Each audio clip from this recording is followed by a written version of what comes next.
Hi, Danny.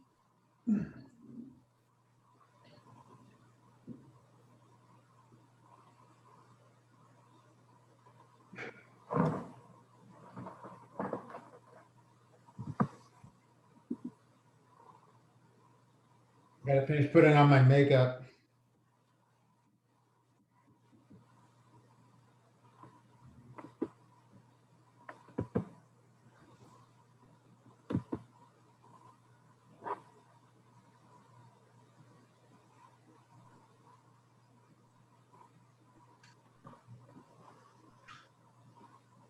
Hi, Scott. Can you hear me?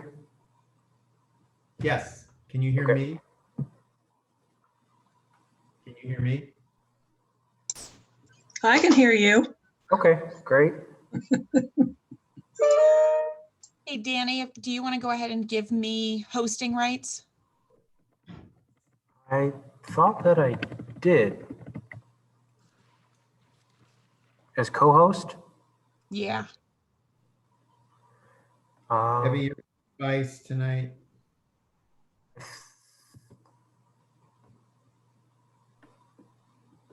I'm just making, I was going to try to change Neil so it says his name instead of, oh, there we go. Now I'm the host. It won't let me change. I was trying to change Neil's name to say Yeah, Neil. I think I changed the one that Neil is. Oh, no.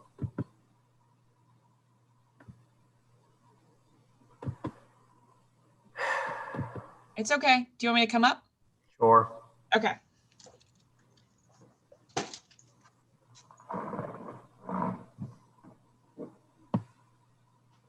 Evening, everyone. Hi, Neil. Hi, Neil.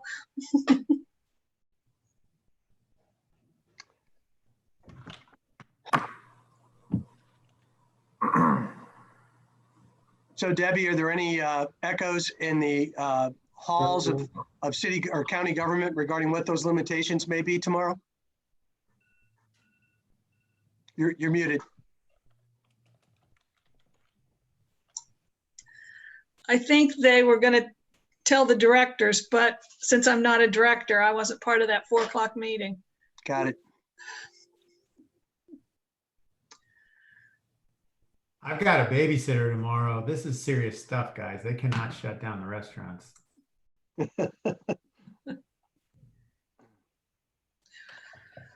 I'll just drive Well, around in circles. Scott, there's always curb service and you can take it to a park. Maybe. I know. I know.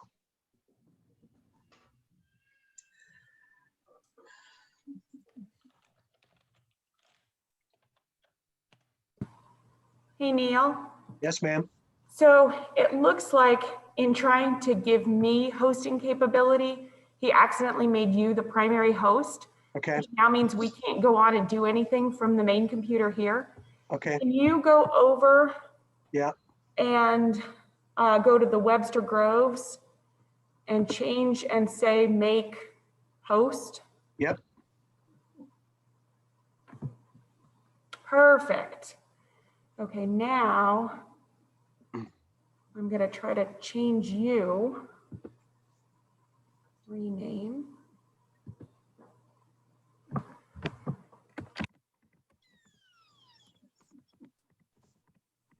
Hi, Tom. Hi, Tom. You're muted, Tom. Oh, I did the wrong one. Let's try this again. You should hear me now. I hear you now. Scott, do you have a wedding anniversary tomorrow or a birthday or just a date night? Just a day. Man. Oh, Your vice tonight, Debbie. Yes, yes, I can be vice tonight.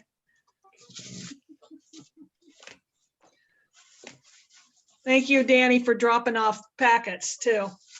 Sure, Yeah. no problem.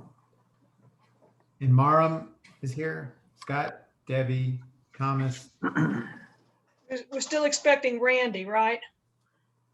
No, BJ. Yes, and Randy. And Randy, okay. Well, Yeah, that's right. There were 5 RSVP'd. yes, we're still waiting on Randy and BJ.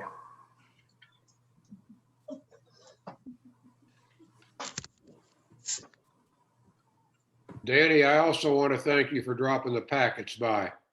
Sure, no problem.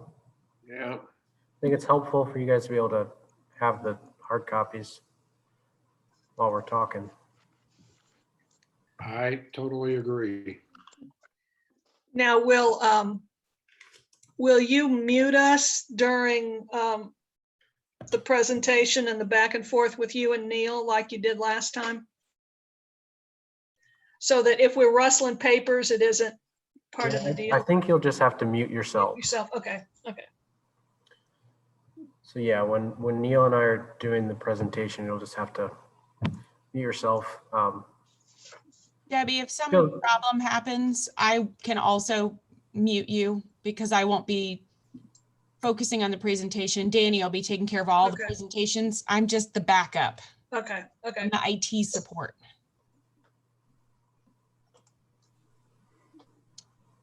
And for those that are currently listening and waiting for their items to come, we are waiting for one more member. And once we have one more member, we will formally start the meeting.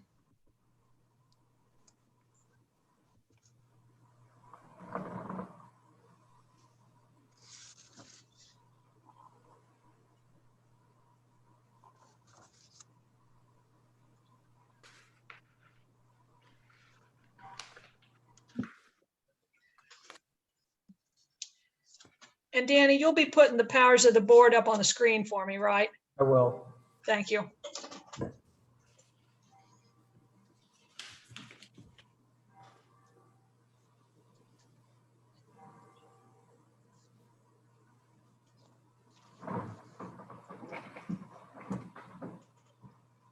Debbie, does the county give you the opportunity to work at home?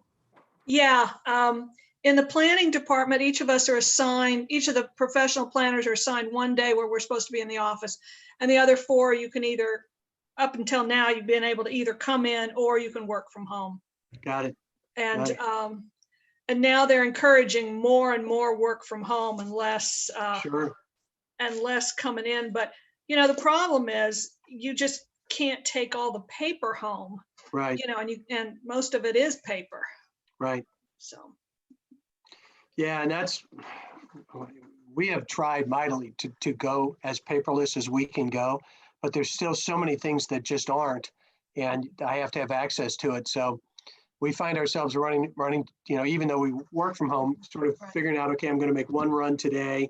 I'm going to run in and grab this part of the file and come home and work on it. So, well, I know in our county counselor's office, somebody has to come in every day and scan every piece of mail that comes in yeah. and then figure out which attorney it's supposed to go to and send it out. Mhm. You know, so there's so much, you know, so much easier when everybody was in the office more often. I have no idea how many years, and I mean years, it's going to take for the court to unblock the log jam that we're going to have. Are they doing any kind of Yeah, we're Hearings? doing a lot of things, motions, all pretrial things, but nobody's trying anything because you can't bring a jury in. Right. Actually, the federal court has tried to do and has done Zoom trials. And I can't even begin to think how unwieldy that must be. Yeah. And I can't imagine the constitutional challenges that are going to arise to that sort of thing. So that's it's, what I was thinking about too. yeah, it's going to be interesting. And, you know, I mean, people right now, who's coming to jury duty? You know, I mean, are you really getting a cross section, or are you getting just one type of person who's Right. willing to come in and risk the pandemic? And I would suggest to you, you're getting one type of person. Right. So, Glad to see you, Randy. Looks like we have all 5 members now. So I'm going to share the presentation screen, and whenever Scott is ready to go, we can start. Okay. We're going to call to order the November 12th, 2020 regular meeting of the City of Webster Groves Board of Adjustment. Ms. Hart, can you please call the roll? Sorry, Salzberg. Randy Sprague. Randy, you're muted. Or you were muted. So, Randy, you're muted still. Down in the lower left-hand corner. There you are. Randy Sprague. Here I am. BJ Papillo. present. Thomas Waltz. Present. Debbie Solberg and Scott Nixon. Debbie Present. Solberg's here and Scott Nixon's here. Scott Nixon is here. Yes. Okay, for those of you out there, we will go. The order of presentation is such that we will call the docket numbers. The city will present its case. When they're done, the applicant and any in favor of the case may speak, and then any opposed may speak to the application. We're going to close for public discussion. That means, I believe that means you're going to get muted, and we will open up for discussion amongst the board and decision. Proceedings will be recorded. Please speak clearly and one at a time. We will vote on your application tonight for a decision. Approval takes 4 out of 5 board members' approval. And please try not to be redundant or repetitive in your comments. Debbie, can you please read the powers of the board? Powers relative to variations. When, by reason of exceptional narrowness, shallowness, or shape of a specific piece of property as of September 20th, 1956, or by reason of exceptional topographical conditions or other extraordinary or exceptional situation or condition of a specific piece of property, which condition is not generally prevalent in the neighborhood, the strict application of the area regulations of this zoning code would result in peculiar and exceptional practical difficulties to, or exceptional and undue hardship upon the owner of such property. The board is hereby empowered to authorize upon an appeal relating to such property a variation from such strict application so as to relieve such difficulties or hardships. Okay, thank you. Please take a deep breath and call the first docket number. Docket number 2336, a petition submitted by Mario Ballard for an application for variance from section 53.203 subsection A of the zoning code of the city of Webster Groves. The applicant is requesting a variance of 23.3% from the required 40% of existing single-family dwellings on the same block, which must already have a front entry attached garage in order to construct a new front entry attached garage on Spring Avenue, where 16.7% of the existing single-family dwellings have a front entry attached garage. The property is located at 224 Spring Avenue within the A4 7,500 square foot residence district. Okay, would the city like to present? Yes, on behalf of the city, my name is Neil Bruntrager. I'm the city attorney. I will begin with indicating that I intend to rely upon 9 different exhibits that we will ask to present during the testimony of Mr. Gendusa. Exhibit 1 is the public hearing notice that was posted on the subject property on November the 9th of 2020. Exhibit 2 is an application and request for a variance, which includes the application, the applicant's written statement, the boundary and topographic improvements survey that was done dated October 26th of 2020, existing architectural site plan, proposed architectural site plan, additional architectural elevation renderings dated September 10th of 2020, preliminary stormwater detail plans, differential stormwater runoff calculations, and photos. Exhibit 3 is the St. Louis County property tax records and aerial photographs of the subject property. Exhibit 4 are aerial photographs of the same property from the city's GIS map. Exhibit 5 is section 53.203 subsection A of the municipal zoning code of Webster Groves. Exhibit 6 is the public hearing notice, proof, and affidavit of publication published in the Webster Kirkwood Times. Exhibit 7 is a letter to the applicant from the city staff providing notification of the public hearing for this evening. Exhibit 8 is the city staff's PowerPoint, which you will see. And Exhibit 9 is the chapter 53 of the zoning code of the city of Webster Groves. That being said, I would call my first witness. And I would have that witness sworn. Okay. Please state your name. Danny Genduso. Danny Gendusa, do you solemnly swear that the testimony you're about to give is the truth, the whole truth, and nothing but the truth? I do. Okay, please present. Sir, will you please state your name for the record? Danny Genduso. And are you employed by the city of Webster Groves? Yes, I am. In what capacity? As planner, Generally, what are your duties in that position? to administer and execute zoning regulations. We have on the screen before us an aerial photograph. Would you describe that for me, please, generally? Yes, it is the subject property, 224 Spring Avenue. And that is marked as Exhibit 4 on the list I just went through. Is that correct? Correct. All right. Through your work with the city, are you familiar with 224 Spring Avenue? Yes, Is that a property that is within the city limits of Webster Groves? yes, it is. In what zoning district within the city is the property located? It is in the A4 7,500 square foot residence district. Okay. Now, I'd ask you to change the next slide. Thank you. Has there been a variance request that's been made regarding this particular property?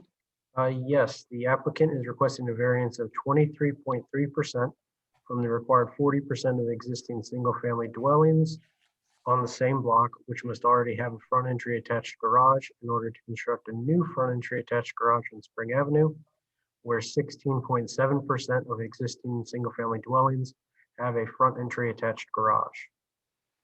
I'd ask you to go to the next slide, which is the zoning code section of Webster Groves. What municipal code sections apply to this request? It is section 53.203 subsection A, which is the front entry attached garage regulations, states that front entry attached garages are permitted if 40% or more of the single family dwellings on both sides of the street on the same block have front entry garages. And that's Exhibit 5, is that correct? Correct. All right, I'd ask you to go to the next slide, please. And would you tell me generally what this is? This is a copy of the existing site plan for the subject property. And can you describe the existing conditions of the property relevant to the first variance request? Yes, so according to St. Louis County records, the existing dwelling on the subject property was built in 1903. In 2016 to 2017, a larger addition was permitted and constructed to the main house. The addition is marked in yellow on the screen above. The applicant's boundary topographic and improvement survey identifies that there is a significant slope running down from the rear of the property through the backyard and to the front. There is a retaining wall in the backyard behind the house that currently holds the grade at the rear yard of the home. And shown on the photos above are the current conditions of the rear yard of the property. And those are marked as city exhibit number 2? Yes, they are included as Exhibit 2. All right, and I'd ask you to explain the variance request.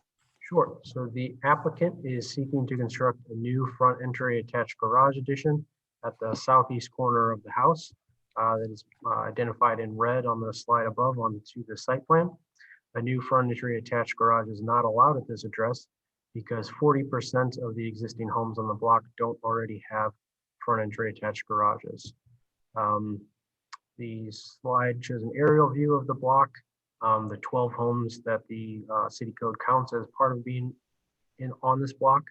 In order to meet that 40% threshold, 5 of the homes on this block would already have to have front entry attached garages, and only 2 of them do at 655, I believe that's Amelia, and 236 Spring Avenue. Let's see, on the slide above, you can see in green, marked in green, the buildable area, the allowable buildable area by zoning for a detached garage if the applicant sought an alternative. On this slide, I identify the available buildable area for a side entry or rear entry attached garage. The applicant chose an alternative path to do a side entry or rear entry attached garage. There is sufficient clearance space on the subject property for a side entry attached garage on the property.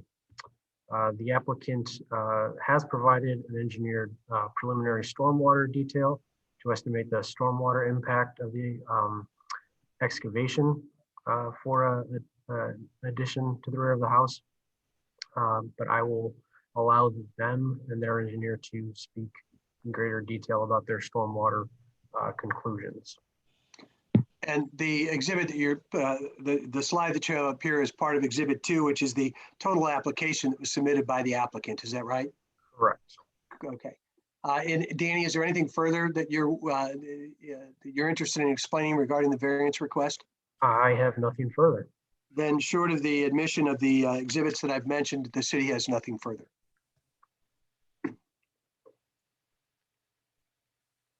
Open to questions from the board at this time for me. Danny, if they wanted to do a detached garage in approximately this area, how would the detached garage have to be physically separated from the house by a minimum distance? Yes, if they did a detached garage, it would have to be at least 10 feet from the house. And that's marked that- in the area on the slide. So that green area that you've drawn represents the 10-foot separation? Correct. Thank you. Danny, would that garage require variances of some sort, do you think? Not by the basic standards of the zoning code. They would be able to meet the buildable area and not exceed the size limitations if they were to build it as a detached garage.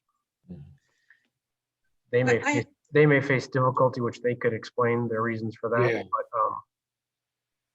But I have another question. Is the garage they're proposing of a size that it could be a detached garage within the requirements of the city of Webster Groves?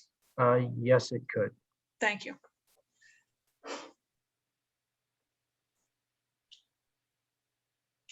Danny, the attached garage scenario you showed would,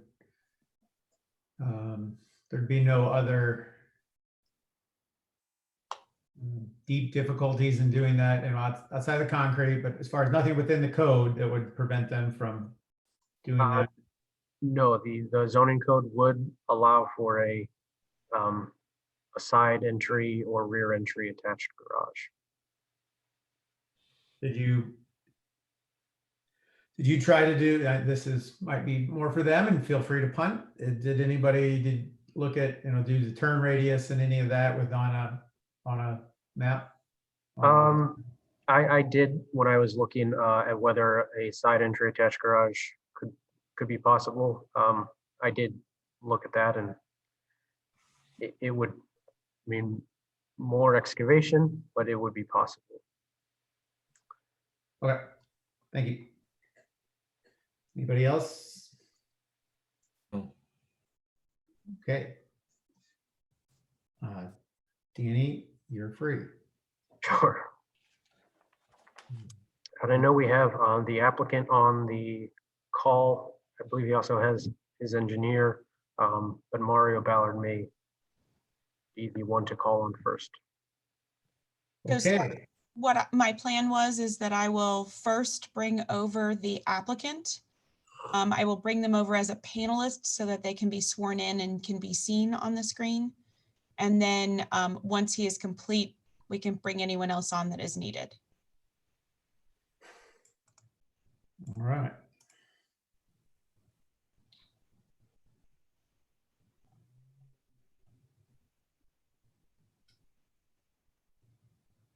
Hello, Mr. Ballard. Need to unmute and video.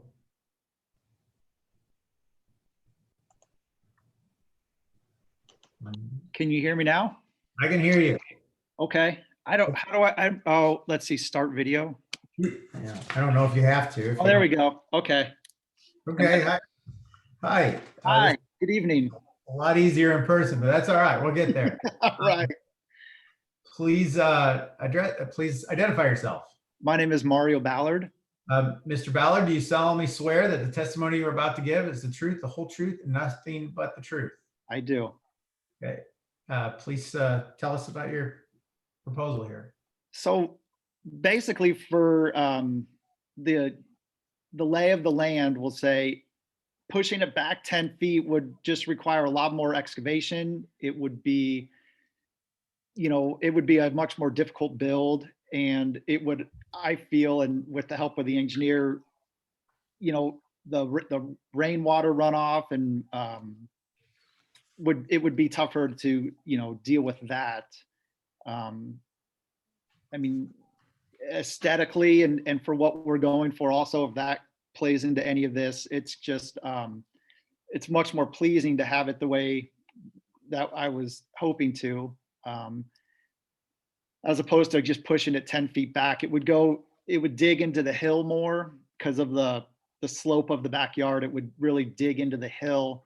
And it would just, it would be difficult. And that's where the engineer kind of got involved, and with her help, to kind of show that as well.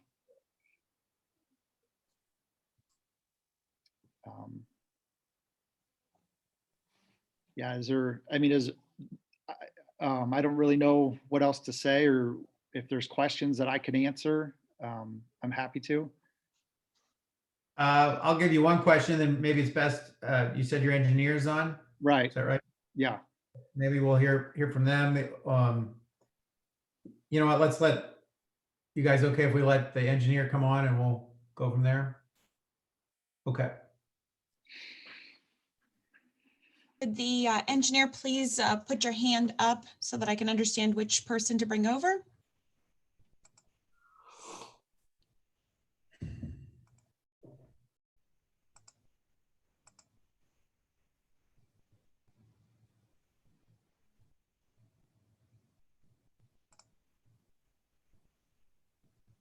Hi, Chantel, please unmute and video if you are inclined.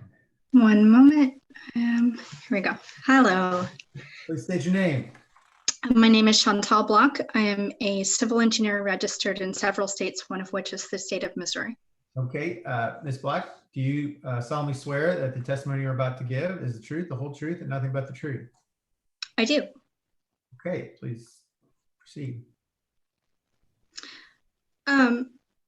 So to recap and elaborate on what's been said so far, we have approximately a 12% slope coming off of the hill on the back. Generally speaking, that's a bit steeper than normally we would hope to have in a residential backyard to have a good usable space, but it's within the limits of what we prefer to see to prevent any erosion or gross landslide or undermines. So for the construction of this garage where it's placed now, it would involve some minimal disturbance around the area of the garage. We have here a clouded area in Exhibit A that shows kind of the area that we would expect to be disturbed with the placement of the garage as is. The important thing to note here is that the existing grades between the Mr. Ballard's residence and the property show that there is a tendency to for the stormwater runoff to be directed towards the neighboring property's driveway. I point this out because if we were to push the proposed garage back 10 feet off of the back of the property, as shown in the zoning code, that of course would cause more disturbance. In order for the grade to eventually meet the existing grade in the back of the yard, it would involve disturbing much more area and therefore destabilizing the existing soil that's already there. The concern I would have here about destabilizing existing soil is the tendency of that area to be directed towards the neighbor's yard as it is now. There's a relatively small area that can be graded as a swale and would keep that stormwater runoff running in between the driveways. So with the configuration shown as it is now, there would be less destabilization of the existing slopes, and there would be less stormwater runoff due to there being less impervious area added to this. I'm sorry if that was a lot of technical jargon. You guys are all kind of glossing over. Sorry, I got into engineering speak for a moment, but those would be my main concerns for the design footprint to be expanded.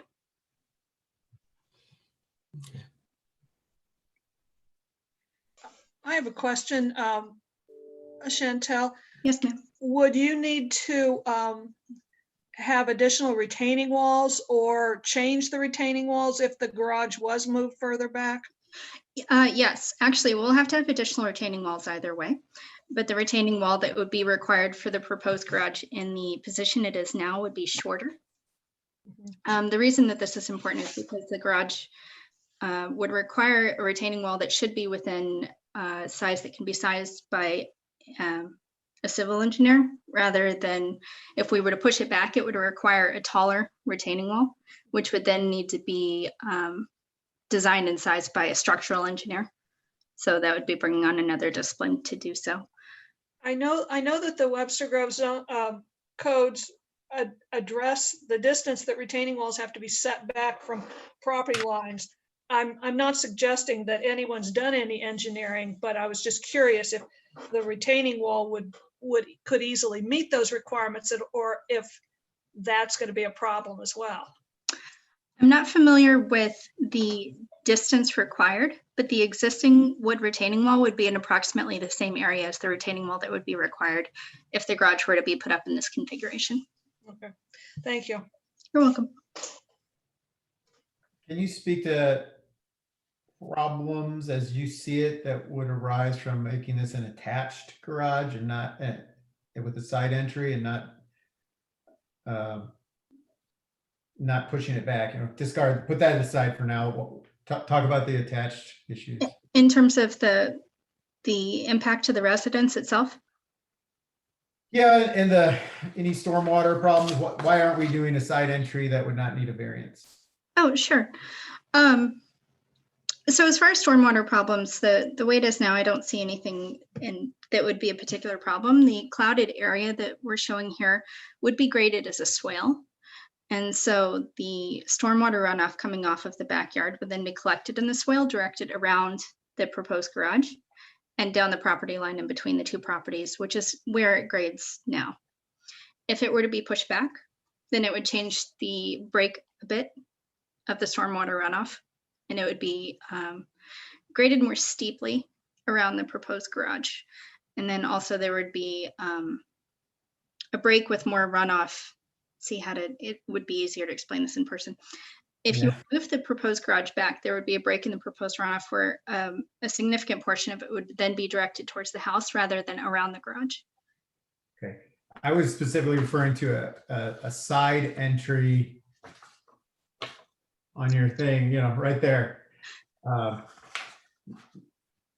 You're suggesting, Scott, to orient the garage with the street so that you'd come into the driveway, make a 90-degree turn and get into the garage, correct? Have it be directly behind the house rather than to the side.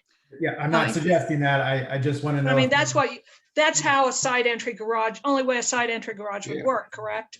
Yes. So I just want to know, was that looked at? What were the difficulties? Why are we not doing that? That wasn't something that I personally studied, just from off the cuff comments. I think that going into the garage would be no problem. In order to back out of the garage, we would need to put a concrete pad protruding into the yard so that you won't have to back all the way down the driveway, which is of course unsafe to get out of the driveway backing out into traffic. You would need to back onto the pad, which would then need to be put in the yard, and then pull forward off the driveway. So doing so would include, it would have more impervious surface added than this configuration. And then I suppose you're probably, if you're not cutting into that existing retaining wall, you're going to make it useless. And the steps as well. Can you take the measurement? I don't know. I would think that the retaining wall would need to come out in order to do that. Okay. So a Yeah. new retaining wall would need to run along the side of the new garage. Okay. Okay, thank you. If you did a side entry garage back there, you're adding more concrete, right? Correct. And then that water's got to go somewhere, like down the hill or back into the back of the house for part of it would be my way I'm visioning it. I guess it could be channeled to go down the driveway, but That would be the ideal drainage path to go down the driveway, but yeah. you know, as engineers, we're pretty sensitive not to add more impervious area than necessary, especially in residential areas, because even, well, as you know, there's so many codes that call for a strict limit on impervious areas, because a small amount of impervious area added can make some significant erosion changes. But in all fairness, with the current design you have, you're still backing down the driveway. Weird. Oh, that's a good point. Sorry, I'm not turning the car around. That is a good point. No, you're not turning the car around that way. You will be backing down the driveway. Right. You won't be turning and backing down the driveway. Exactly. Without the benefit of seeing who's in the queue, have the neighbors weighed in on this one way or the other? Is that question directed at me? Either you or the applicant? I don't have any knowledge. Mario, do you know? I can say we did not receive any response from neighbors to city staff about the request. And Mr. Ballard, you're muted on mine, so I can't hear you. There you go. Okay.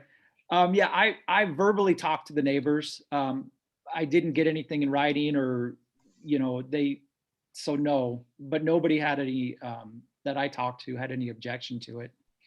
The house to the, that neighboring house where we'll build the garage, there's already, there's a garage there on their property. And I will speak to the, if we did the side entry garage, I mean, we're really losing, again, it's just from a homeowner's, ideal world, we'd be losing our whole patio, and all those windows along the back of the house that get nice natural sun would just be covered, by the garage build. So that was the main reason, I wanted to incorporate the garage with the patio, have some French doors and windows so that the garage felt like it wasn't just a wall, it was part of the, added to the ambiance of the backyard. And in doing it in the back, I mean, yeah, we're just losing our view, our natural sun, and B, we'll be losing our patio. So again, I don't know if that counts for anything, but that was a big part of our decision and why we wanted to put it to the side.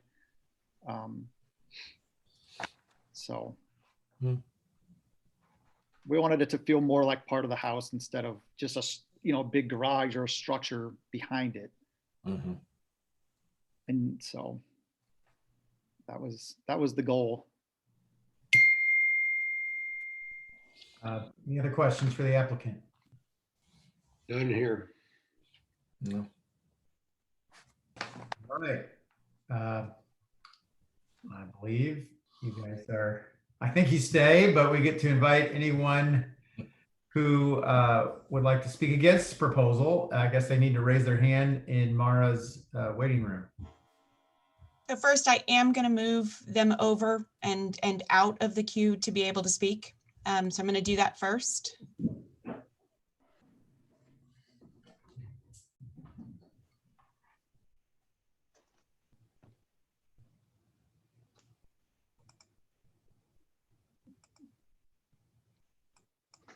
And no one has raised their hand.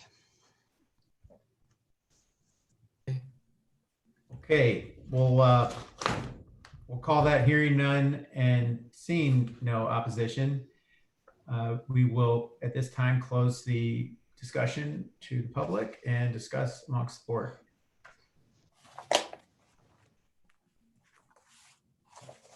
Well, it occurred to me when I went out and looked at this site yesterday that you're barely going to be able to see the garage from the street anyhow, because of the significant setback that the front of the house has from spring, as well as the fact that the garage is in the back. Debbie, I'm going to stop you for just a moment. Someone Okay. is now raising their hand and I'm not Okay. sure what they All right. need. So hold on a second. So I'm asking someone to unmute. Are you here to speak about this particular item? Al?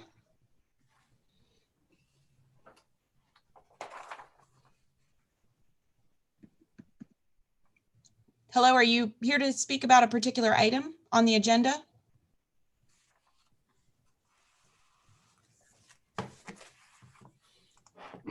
All right, I'm gonna lower their hand.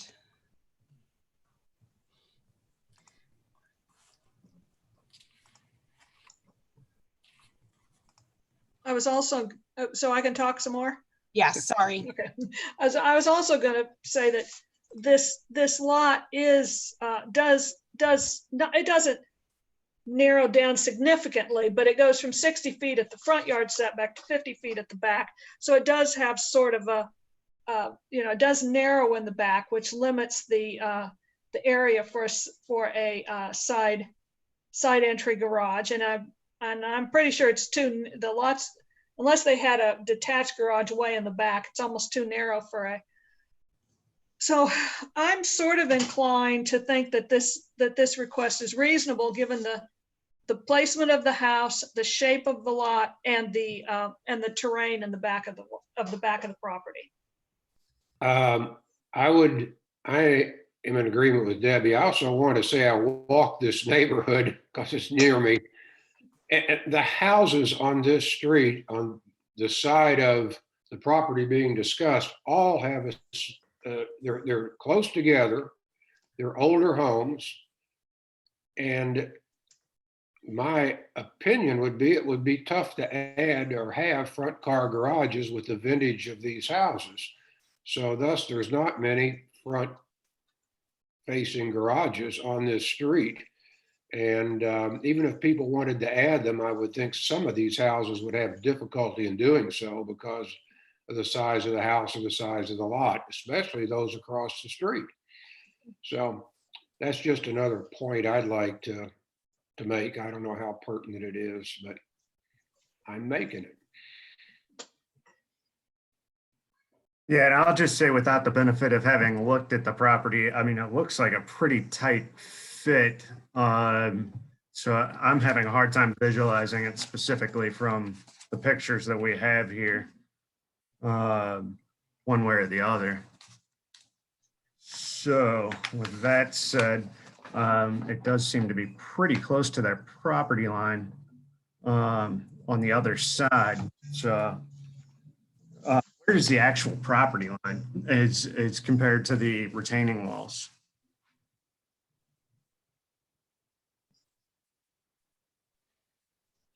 Sorry, BJ, was that a question? Yeah. Yeah, so we've got this existing runoff proposed garage and then the retaining walls. Yeah, I'm trying to figure out where Still be behind it. so is that the backyard, the retaining walls? The retaining walls are at the end of their patio. Okay, And then so you walk down these steps off the patio into the only real backyard that of open area they have, which is where the 12% slope occurs. mm-hmm. Okay. It's a pretty steep uphill. I think she said 12% to the back of the lot from the street. All the houses on this side of the street are set back from the street and have narrow lots and Right. steep lots. And You're right. It goes up. It goes up, Tom. I'm sorry. Goes up. well, and honestly, if you turn this thing another direction, you eat up their backyard, and the garage he's proposing abuts the neighbor's garage. So we're not talking about abutting the neighbor's house. Their garage is going to look at each other. Right. That's fundamentally what you have there.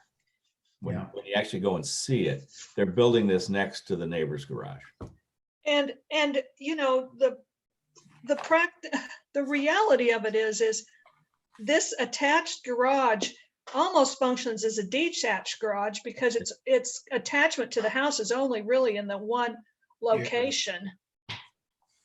You know, it's not like it's along the whole side of the house. That comes back to the whole, like, what's the appearance going to be from the street? And, you know, you're not going to be sure from spring whether it's an attached or a detached garage. Yeah. That's a good point, Debbie. This isn't a garage with a house attached to it. This is a nicely tucked away in the back situation where it's loosely attached. And my concern about the side entry, I think they stated there's some practical difficulties there. Maybe before the past 7 months, I wouldn't have said not having a patio out your back door is definitely not a hardship, but I'm not ready to say that now. And I think the fact, So anyway, and then the fact that if they put a side entry garage, they'd lose all the windows on that side of the house. That's another practical difficulty because, you know, the less natural light you have, the less appealing that room is. Mm-hmm. okay.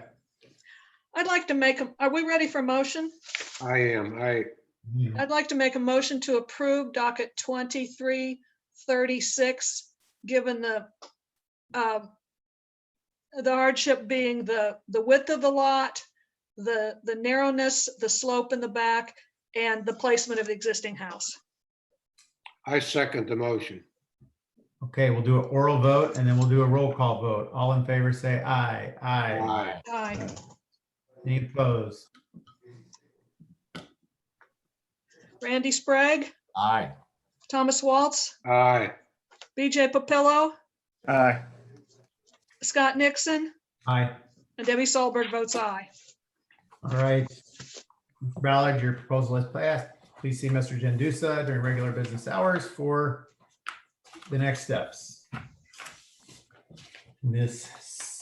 Solberg, can you please call the next docket item at your convenience? Docket number 2337, a petition submitted by Michael E. Blaze on behalf of William and Julie Holland for an application for variance from sections 153.048 subsection I and 53.048 subsection J of the zoning code of the city of Webster Groves. The applicant is requesting one variance of 6.8 feet from the required 12-foot north side yard setback in order to enlarge and structurally alter an existing non-conforming accessory structure located 5.2 feet from the north side property line. The applicant is requesting a second variance of 250 square feet from the maximum 1,000 square foot gross floor area allowed in accessory structures in order to construct an addition to an existing non-conforming accessory structure. The resulting accessory structure would have a gross floor area of 1,250 square feet. The property is located at 450 Sherwood Drive within the A1 20,000 square foot residence district. Would the city like to present its case? Yes, I would. First and foremost, I need to find the document, just a moment. I would move for the admission of certain exhibits on docket number 2337. The first would be city exhibit number 1, which is the application itself. I'm sorry, which is the posted notice. Beg your pardon. Exhibit number 2 is the application itself. Exhibit 3 are the St. Louis County property tax records and aerial photographs of the subject property. Exhibit number 4 is an aerial photograph of the subject property from the city's GIS map.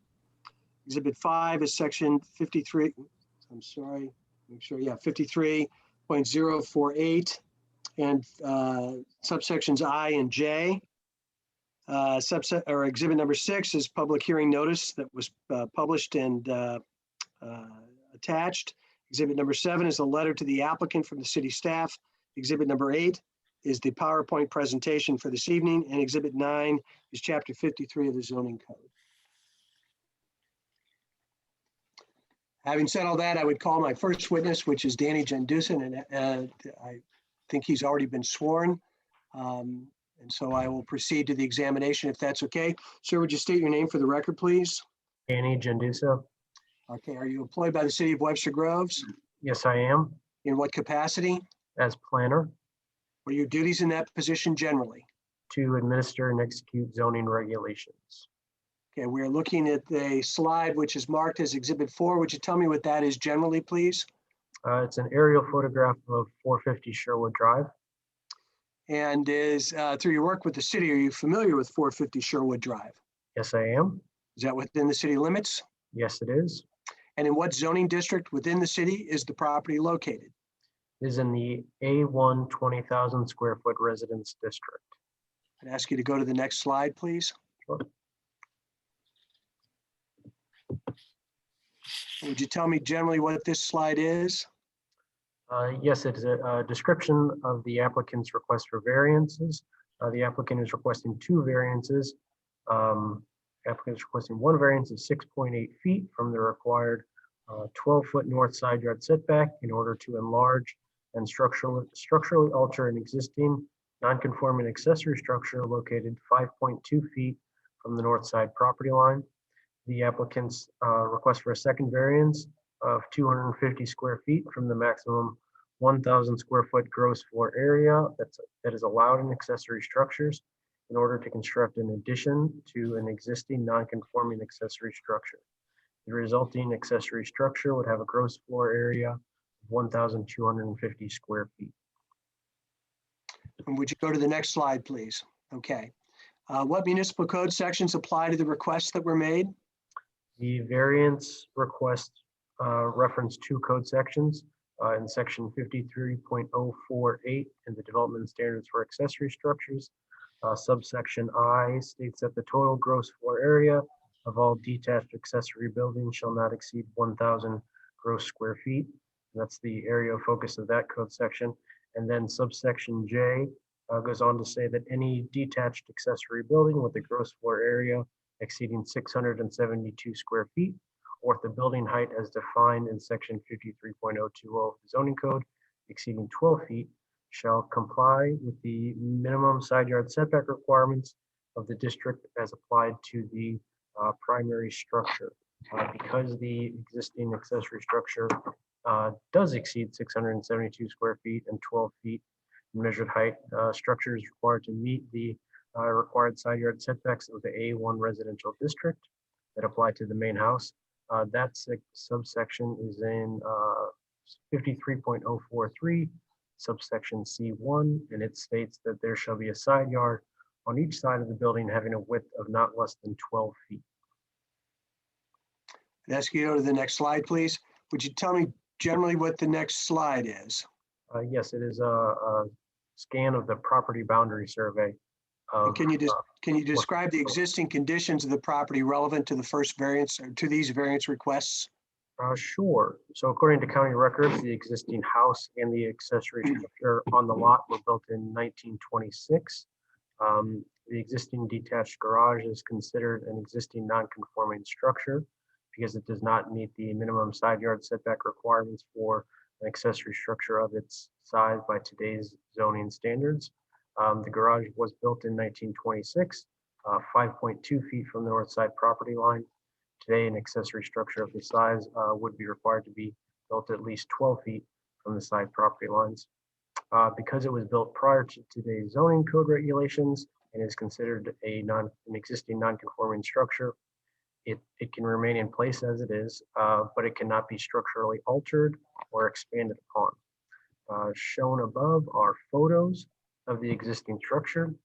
It is a 1.5 story detached garage with an accessible attic room above the garage level. Due to the slope of the lot, you can kind of see in the photos, the rear of the garage is built into the hillside, held up with retaining walls in the rest of the rear yard. All right. Can you explain generally the variance request, Danny? Sure. So the applicant is seeking to expand upon and build an addition to the existing non-conforming accessory structure. Here we have the where the applicant tends to build a rear addition and a side covered patio on the south side of the garage. Shown above are the current floor plans of the existing structure, kind of faint to read, but the floor plan on the left identifies the existing ground level of the garage, and the floor plan on the right shows the existing upper level accessible attic. This next slide identifies the proposed expansions to the structure. An unenclosed covered porch area is proposed on the south side of the garage, adjacent to the swimming pool area. And then the applicant also seeks to build a 1.5-story addition planned for the rear of the structure, the existing structure. The proposed 1.5-story rear addition marked in red on the slide above would continue the existing encroachment into the 12-foot side yard, required side yard setback, while the proposed covered porch on the south side of the garage will be located on the pool side within the buildable area for an accessory structure. It's important to note that even though the covered patio expansion would be built on the south side of the garage and wouldn't encroach into the 12-foot side yard setback, the porch would still require a variance to be built. A non-conforming accessory structure that encroaches into a minimum required setback is not allowed to be expanded upon or structurally altered, even if the location of the structural alteration isn't encroaching into the required setback. So the first variance request seeks to allow for the structure to be expanded upon or structurally altered in line with its existing 5.2 foot setback from the north side property line, identified in red on the site plan above. The second variance request seeks to allow the addition, an addition to the structure, which would be larger than what the zoning code allows on accessory structures, regardless of the addition or structure setbacks distance from property lines. The applicant seeks to add the 1.5-story addition to the garage, bringing the total gross floor area of the structure to 1,250 square feet. The maximum allowable square footage for an accessory structure on a lot this size is 1,000 square feet at 855 square feet currently. If the first variance were approved, the zoning code would allow for an addition of 145 square feet to be added to the structure already, as long as it would be meeting the 5.2 foot setback. The second variance request seeks to exceed that number to allow for a 395 square foot addition onto the garage.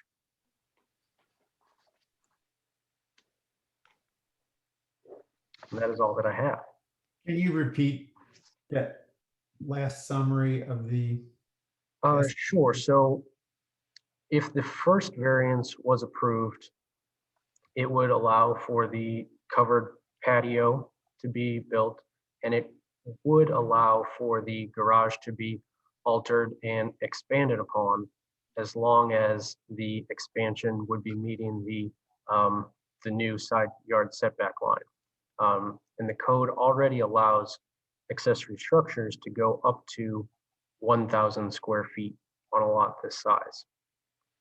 So the second variance is really about whether the applicant can build a larger addition than the code would otherwise allow for this lot size.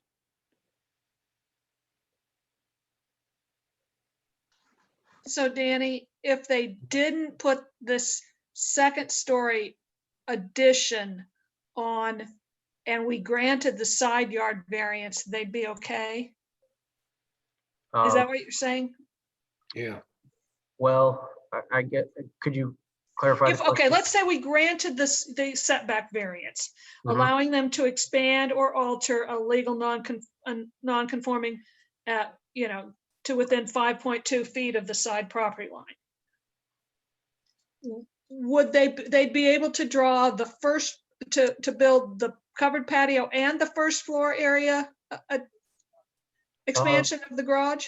So they could add the covered patio, which we do not count into the gross floor Okay. area Right. because it's not an enclosed patio. So that would be part of the expansion of the legal non-conforming use. Right, and then they could add up to 145 square feet in a new addition without having to get a second variance. But Debbie, they could do an addition, just not As this. as big of an addition. Not as big as the one shown on the left-hand side picture. Right, and the distinction between so the left-hand side is the lower, would be the first level of the garage, and the right side is the upper level, the upper half story of the garage. And that upper half story is within the, let's say the garage didn't need any variances. The upper half story is within the code requirements, right? Well, it's actually, it'll get too complicated, but the existing upper half story is not, it actually exceeds what's allowed. But if they were to be granted the first variance, it would not be an issue to expand upon the first level. Okay, thank you. So Danny, what you're saying, let me repeat, if they expand the garage on the lower level Mhm. and don't do anything above, they would not need a variance, right? No, that's not what I'm saying. Except for the side yard setback, No. not right.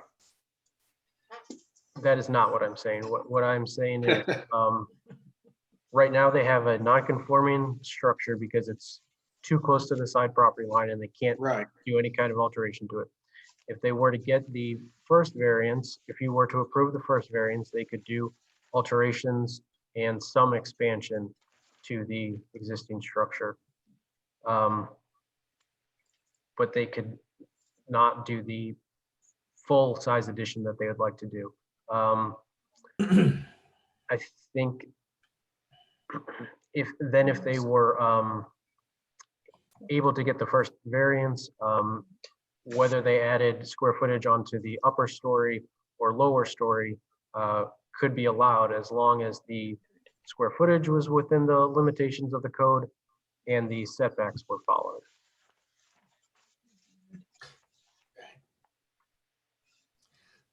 Let's see what you got here. Okay. So they expand their garage and we're on the lower level, like the picture on the left. So if they don't do anything above it, you'd have to recalculate whether if they got the side yard variance, you'd have to recalculate the square footage, correct? No, they could add up to 145 square feet. Yeah, so they might have to modify the lower level is what. Right, they could think you're increase saying. the square footage on the lower level or somehow on the upper level. But it would all have to be, that 145 square feet would have to meet the 5.2 foot setback. Yeah. So I think I have it, but let me ask it one more time, Danny. I appreciate it. Sure. The first variance they're asking for is basically to expand an existing structure that would not be currently code, but that's fine. So they want to expand that at a first level and put a patio on. That's one question. The second question is, if you then add a second story now, you exceed the square footage that is allowable for a structure, a detached structure like that. So when you add the second one in, now we're basically asking for more square footage to be added. There are two different issues. One is just expanding an existing structure that was built many years ago, not to code today. Mhm. And the second question is, do we want to exceed our square footage? Yes. Those are the two issues. Yeah, two variances. Okay.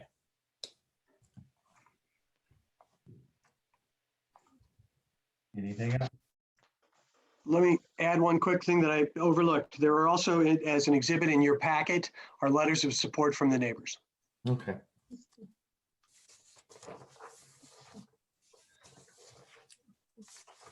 Scott, would you like me to bring the architect on now? Yes, please.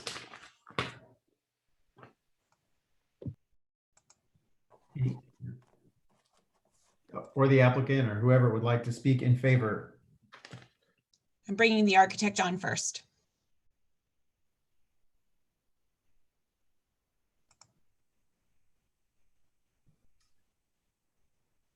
Mr. Blaze, unmute and video if you would like. Yep, a second.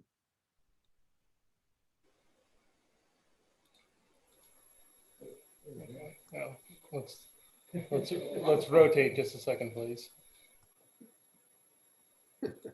Give me a sense of vertigo. A new one for me. Okay. All right.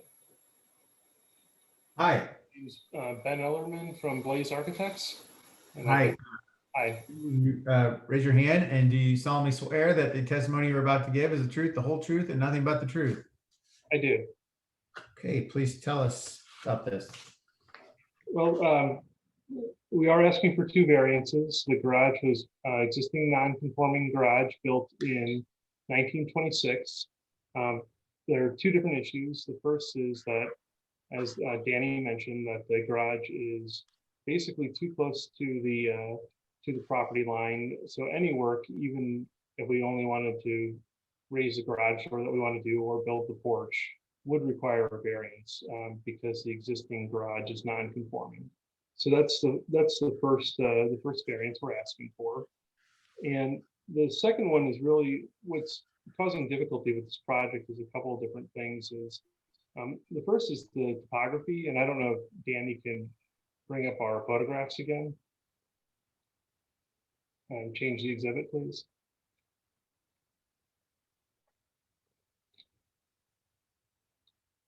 So the behind the garage is basically it's a concrete slab that is behind the garage, and the garage is buried a good 4 to 5 feet into the hill. And then as the property from the front of the garage, the rear property line is up at least 6 feet. Currently, there is an existing attic space which is finished. It was originally finished, and it's accessible from this rear set of deck stairs from behind the garage.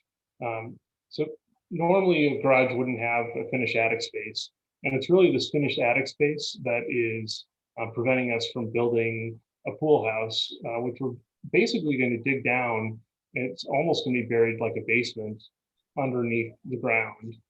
So very little of it will be visible, and that's much more functional and have access from the pool area. Normally, if there wasn't a garage at all, you'd be allowed, or this existing garage, you'd be able to build a new garage and a separate accessory structure of, I believe, up to 288 square feet if it's separate, or more if it's connected to the garage.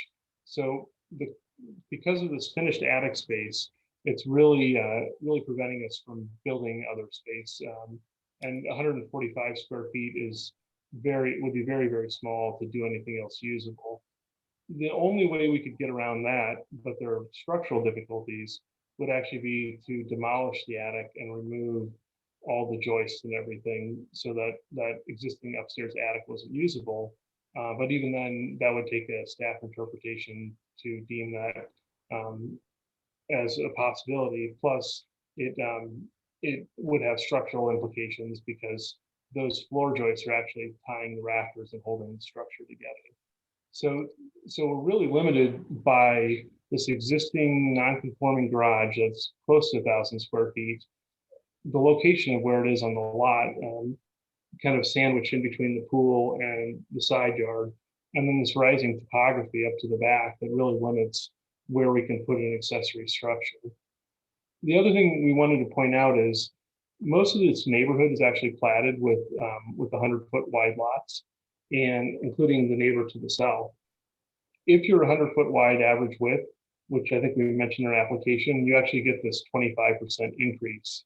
And most of these A1 lots are, they're 100, like 100 by 200 deep to get that 20,000. And we were originally recorded as 100 deep. But what happened is the neighboring property, when it was platted, the neighbor to the south has a little wedge that takes our rear line to 91 feet. Normally, we would advise a client to purchase that land to be 100-foot wide all the way through, but they're actually not allowed to purchase from the neighbors because the neighbors did a rear addition that's so close to that side property line that basically that would bring them into non-conformance, and then they would need a variance for that. So one way or another, I think the intent of the original code was that these 100-foot wide lots that are this size in A1, because the lots are so large and we exceed the minimum requirements by over 7,000 square foot of lot size, those would be allowed to have this 25% increase for the garage and accessory structure. And then the other thing is it would all be buried. The vast majority of this is actually going to be buried into the hillside and not nearly as visible.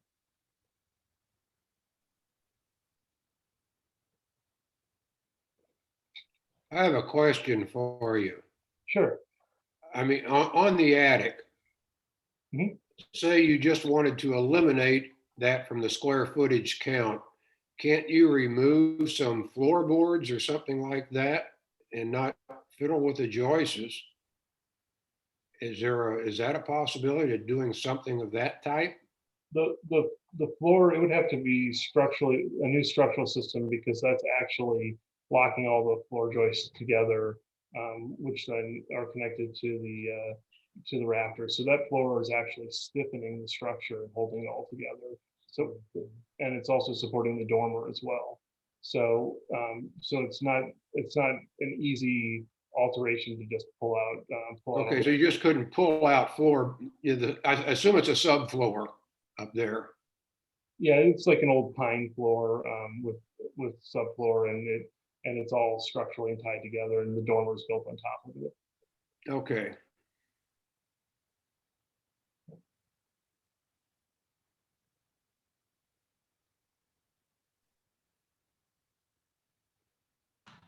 Anybody else? Questions for the applicant?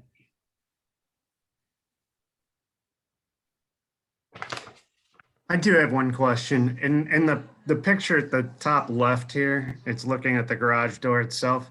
I'm not sure if this is just a portion away this was taken, or is that concave there? Like the actual roof? The roof is dipped down. That is correct. Yes. Okay, and would that be proposed to be fixed as a part of this at all, or is that? Yes, we're going to be doing some repairs to that. When was this garage? It was built at the same time of the house as 1926. And the other thing I wanted to point out too is the attic addition to the back. So right now, the only way to get to that second floor is from this back concrete patio with a set of stairs. To actually get to any space, even if you add on this, even if we did the smaller addition, the 145, we would need to either build a stair inside that 145, which would take up most of that new square footage to get to the attic, or we'd have to put a stair behind it like the one that's there now and create a passageway to get to the existing attic. So there's practical difficulties because of the topography of how you actually get to that space, which is something else that needs to be considered. And can you state as clearly as possible the hardship for the second variance? Well, the hardship is the location. Well, there's several things. It's the location of the existing structure on the lot and the size of the structure. Because if it wasn't this non-conforming size, we'd be able to build a pool house if there wasn't the attic. we'd be able to build our pool house just either attached to a different garage or and the other. So that's one part of it, and then also the topography really limits what you can do in this situation, and just being able to access that existing structure as well. So could I ask one question? You're going to really have to excavate basically to get this thing. That's a lot of dirt movement back there. What do you do with the drainage coming down there after you dig this whole thing way back? Which I understand, that's what you got to do. But boy, how do you handle the water? Well, the slab is currently sloped away, sloped to drain the garage, so we're not changing the drainage patterns. Okay. Like the back wall of the garage will move back further, because if you look on the site plan, you can see that concrete pad, which is all paving, goes very to the rear property line to another block wall. So we're only basically building on this existing upper concrete patio. We're not increasing impervious surface or changing the runoff patterns. Oh, okay. That's the only thing that I was trying to figure out, how you do that without really moving a lot of water someplace, maybe into the pool, which I don't think you want to do. Right. Are you stating that another handicap could be, or maybe this was stated previously, that if this lot was rectangular and not tapering to 91 feet in the rear, that the square footage variance wouldn't be needed? Am I correct in is that what I heard? If it was originally recorded at 100 feet wide and when the lot was recorded, and if it had been totally rectangular, if that extra 9 feet hadn't been given to the neighbor on the south, then we would not need this variance. That is correct. Okay. And a number of the properties on this block have that situation where they are 100 in the front and the back, or even greater than that in the back, and they are allowed to build the 1,250 square foot of accessory structure, including the neighbor to the south, directly to the south. And the other thing, I'm not sure if it was in the exhibits, but both the neighbor to the south and to the north both wrote support letters for our clients. Mm-hmm. And I don't know if Danny has presented that as part of the evidence. He did. And then the homeowners would also like to speak as well. Yep. Okay. Cool. Well, let's get the homeowners in. I'm gonna move. Oh, sorry, they in the same room? Yes. Great.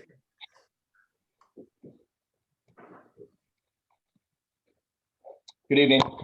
Evening. Please state your name. My name is Bill Holland. Hi, Mr. Holland. Do you hereby affirm under penalty of perjury that the testimony you're about to give is the truth, the whole truth, and nothing but the truth? I do. Okay, tell it. First of all, we have 3 hardships. First one, size, shape, and location of the garage creates a hardship. Number 2, location of existing structures on the property, house, garage, pool, retaining walls creates a hardship. And 3, the topography of the property creates a hardship. Also, I will note that the gentleman's comment about that sloping roof in front, as a preliminary matter, yes, that is sloping like this. And that top part of the carriage house, all the ceilings falling in. So the garage may just combust at some point and fall in, which might solve all our problems. So our idea, because we have 3 kids, they all drive, we wanted to build a new garage where we could actually fit cars in there. So this new garage will be able to fit 2 cars. The current one fits 1. The ceiling too low, the garage door is too low. It'd be a little higher, and we want to keep that storage space up top. And we have a pool next to it, so we wanted to put a little bathroom and pool house in back while we're at it. So that's the reason we're doing it. And the point about the size was important too. I think that's well taken, that if someone who owned our house before hadn't given away 9 feet in back, we wouldn't really have an issue here, I don't think. But someone did. We're 100 feet in the front, 91 feet in the back. It's a 4.5 foot average difference in length. We'd be well within the square footage of our yard to build the structure we want to build. I guess someone gave it away and we didn't realize it. We said 100 feet when we bought it, I believe. In any event, on to the first hardship. We wanted a garage we could use. We wanted a garage that fits 2 cars. We currently store a lot of balls and pool equipment and all kinds of stuff in that garage. If we did have 2 cars in there, we would need additional storage space up top in the attic. Now, we have one child who works in Evanston, Illinois, who's working out of our house now. We have a college kid coming home who will be working probably through next semester at home. So we'll have a lot more cars to park and it'll be a big mess. So we're trying to alleviate that issue. And with the COVID, no telling what's gonna happen in the future. So we need more space down part of the garage for the cars. We need more storage space up top. Now, currently, if we want to store things in the basement, we have these little rickety kind of narrow stairs to go down to the basement. It's hard to get stuff down there. And there's really no storage space in the basement, which is partially finished.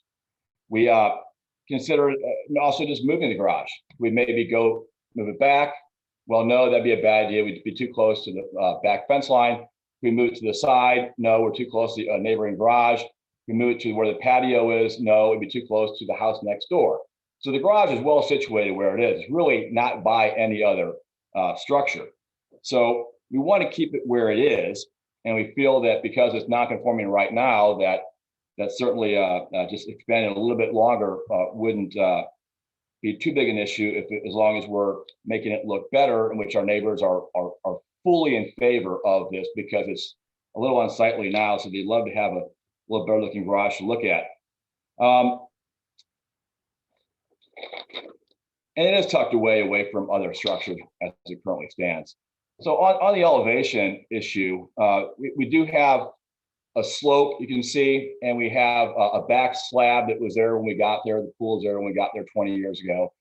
And I think we have some issue with drainage right now with that back slab.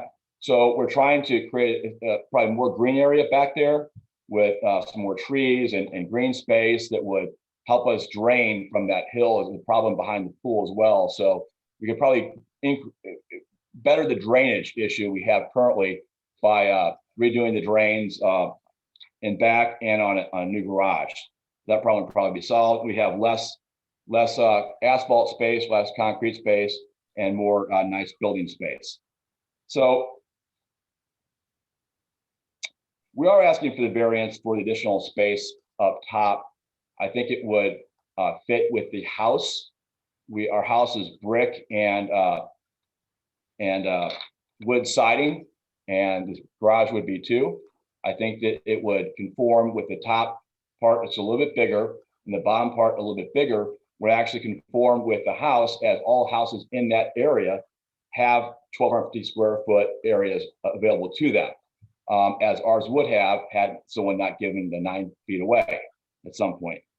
So I think it's reasonable to grant this hardship simply because the house would look good with this larger garage. We need the storage up top, the things we can't store down below. We have no other options on putting the garage elsewhere, and we are asking for the 2 variances. And I appreciate your time tonight. Mr. Holland, that garage, to your best of your guess, was built with the house, matches the house. It's a set pair. Yes, it was built with the house, 1926, my understanding. Okay. Any other questions for the homeowner, Mr. Holland? No. None for me. Thank you. None. Thank you very much. Anyone else here to speak in favor? Anybody with their hand raised, Mara or Ben? Are you expecting anyone? Oh, he's gone.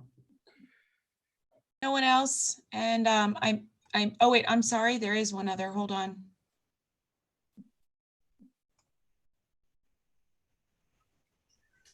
Sarah, E6910. Unmute and hit your video and we will get you in here.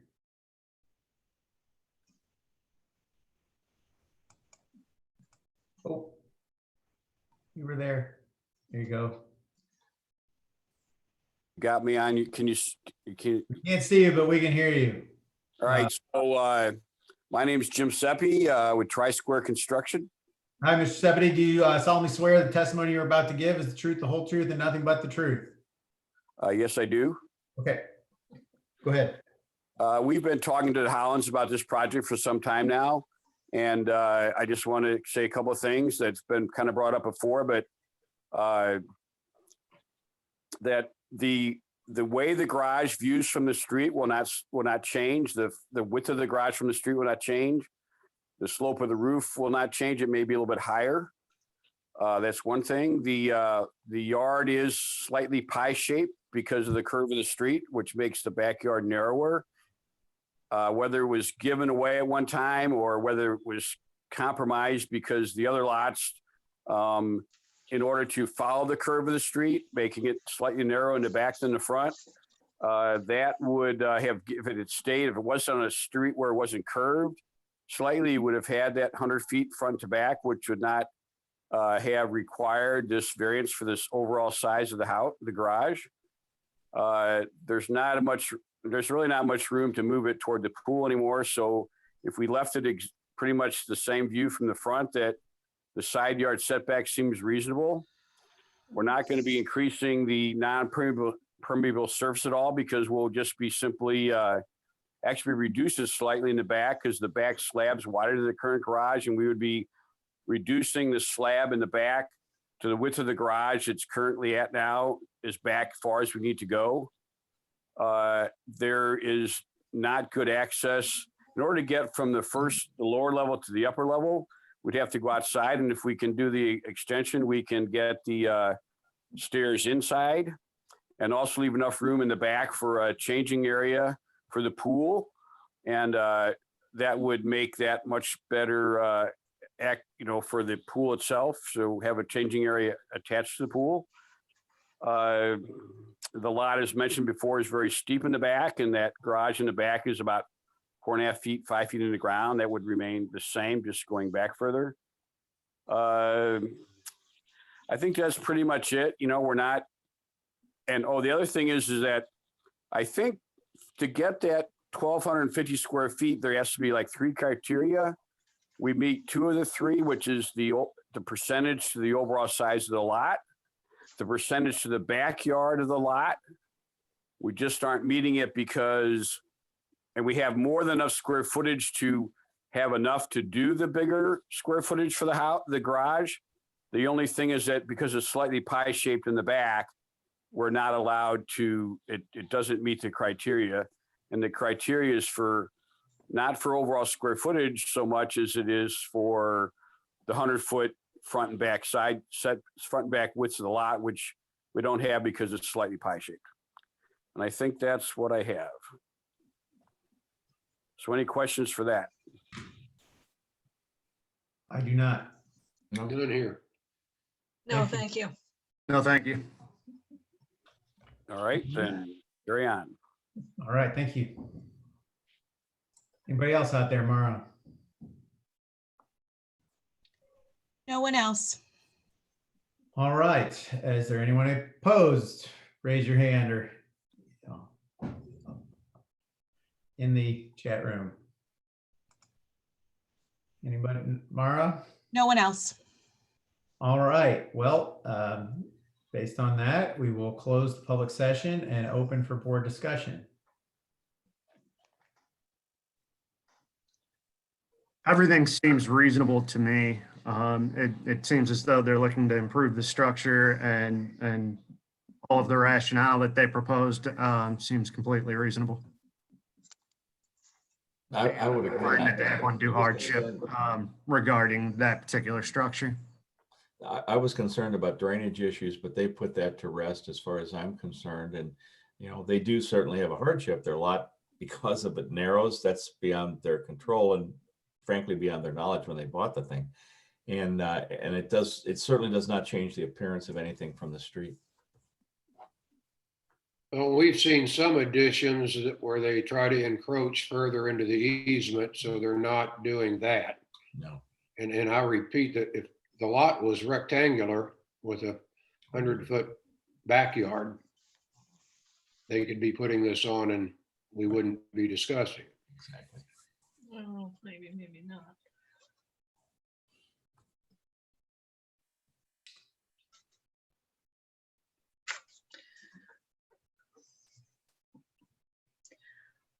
Are we ready for a motion? I'd make a motion.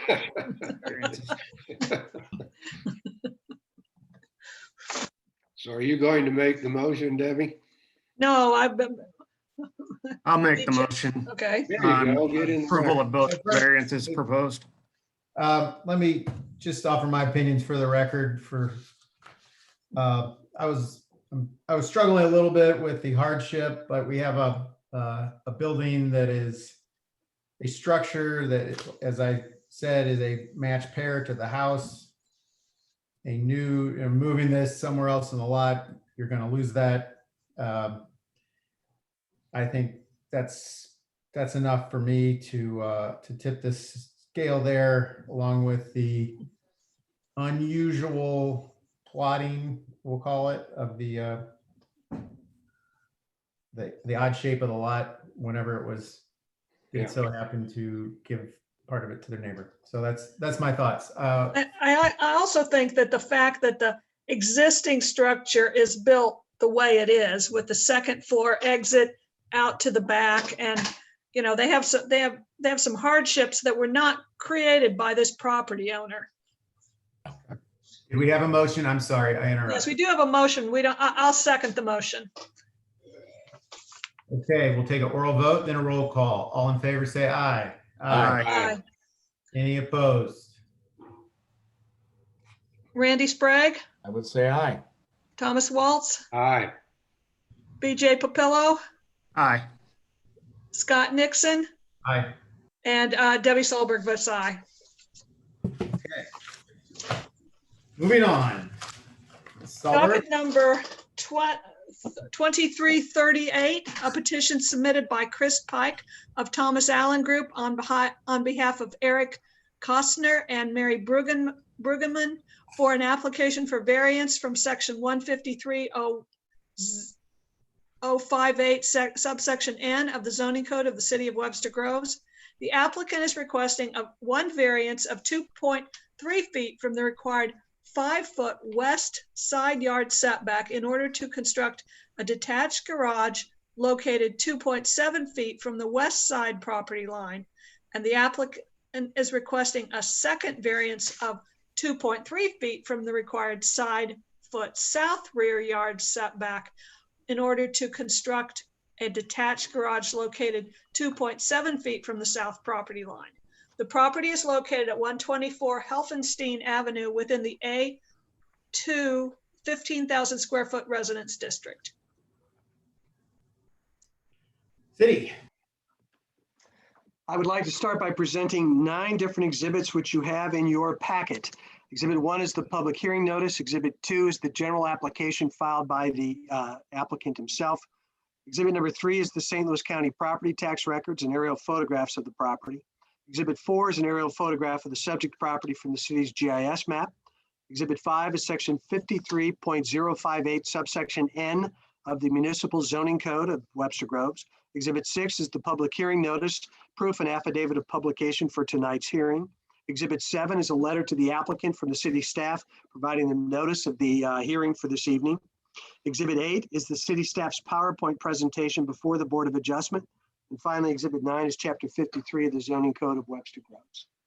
Having said all that, I would call my first witness and would remind you, sir, that you are under oath. Would you please state your name for the record? It is Danny Gendusa. Are you employed by the city of Webster Groves? Yes, I am. In what capacity?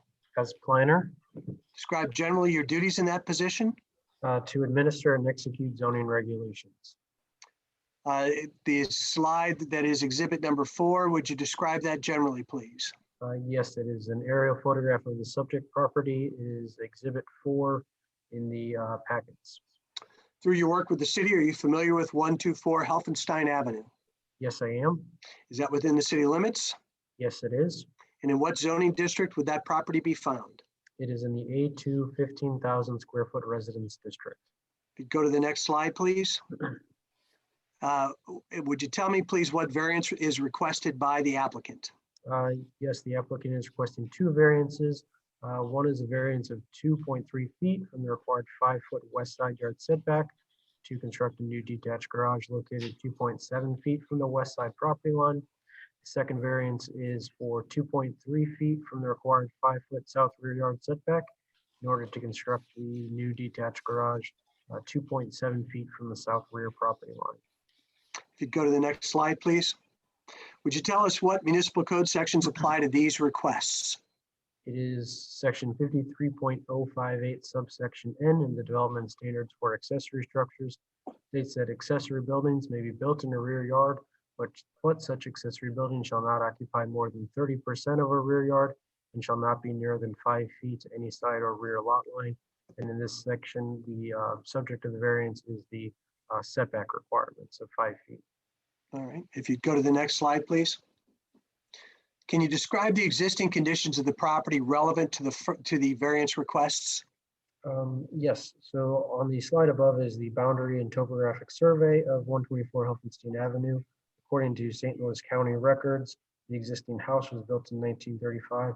The county says the garage was built in 1930. I don't know if that was an error, but that is what the county says, that the existing detached garage was built before the house. The existing detached garage is a non-conforming structure because it was built closer to the side property line and rear property line than is allowed today. The existing structure is 2.7 feet from the side and rear property lines, where today that distance for this size structure would be 5 feet from the side and rear property lines and 10 feet from the house. As a non-conforming accessory structure, it cannot be altered or expanded upon. Shown above are photos of the existing structure. Due to the unique slope and grading of the lot, the structure is sort of built into the hillside and held up with retaining walls in the rest of the backyard. Based on the information you reviewed, can you please explain the variance requests? Yes, the applicant is seeking to demolish the existing garage and build a new, slightly larger garage in its place. The applicant would like to build a new garage using the existing setbacks of the existing garage from the west and south property lines, rather than building to the minimum required 5-foot setback distance. Shown above is in green is the buildable area for a new accessory structure 5 feet from the side and rear. Above are preliminary architectural elevations of the garage, identifying the impact of the grade on the side and rear of the new garage. And that is all that I have. Other than the admission of the exhibits that I've previously described, that would be all the questions I have of Mr. Gendusa. Does the board have any questions? None from me. I see none. Thank you, Mr. Gendusa. So we have on the architect as well as the homeowner. Mr. Pike, could you raise your hand on which of your two? There we go.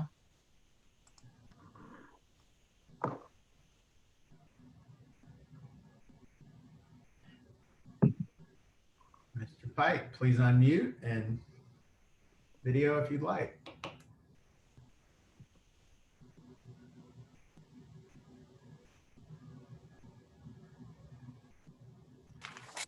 Hi, state your name. Hello, how are you guys?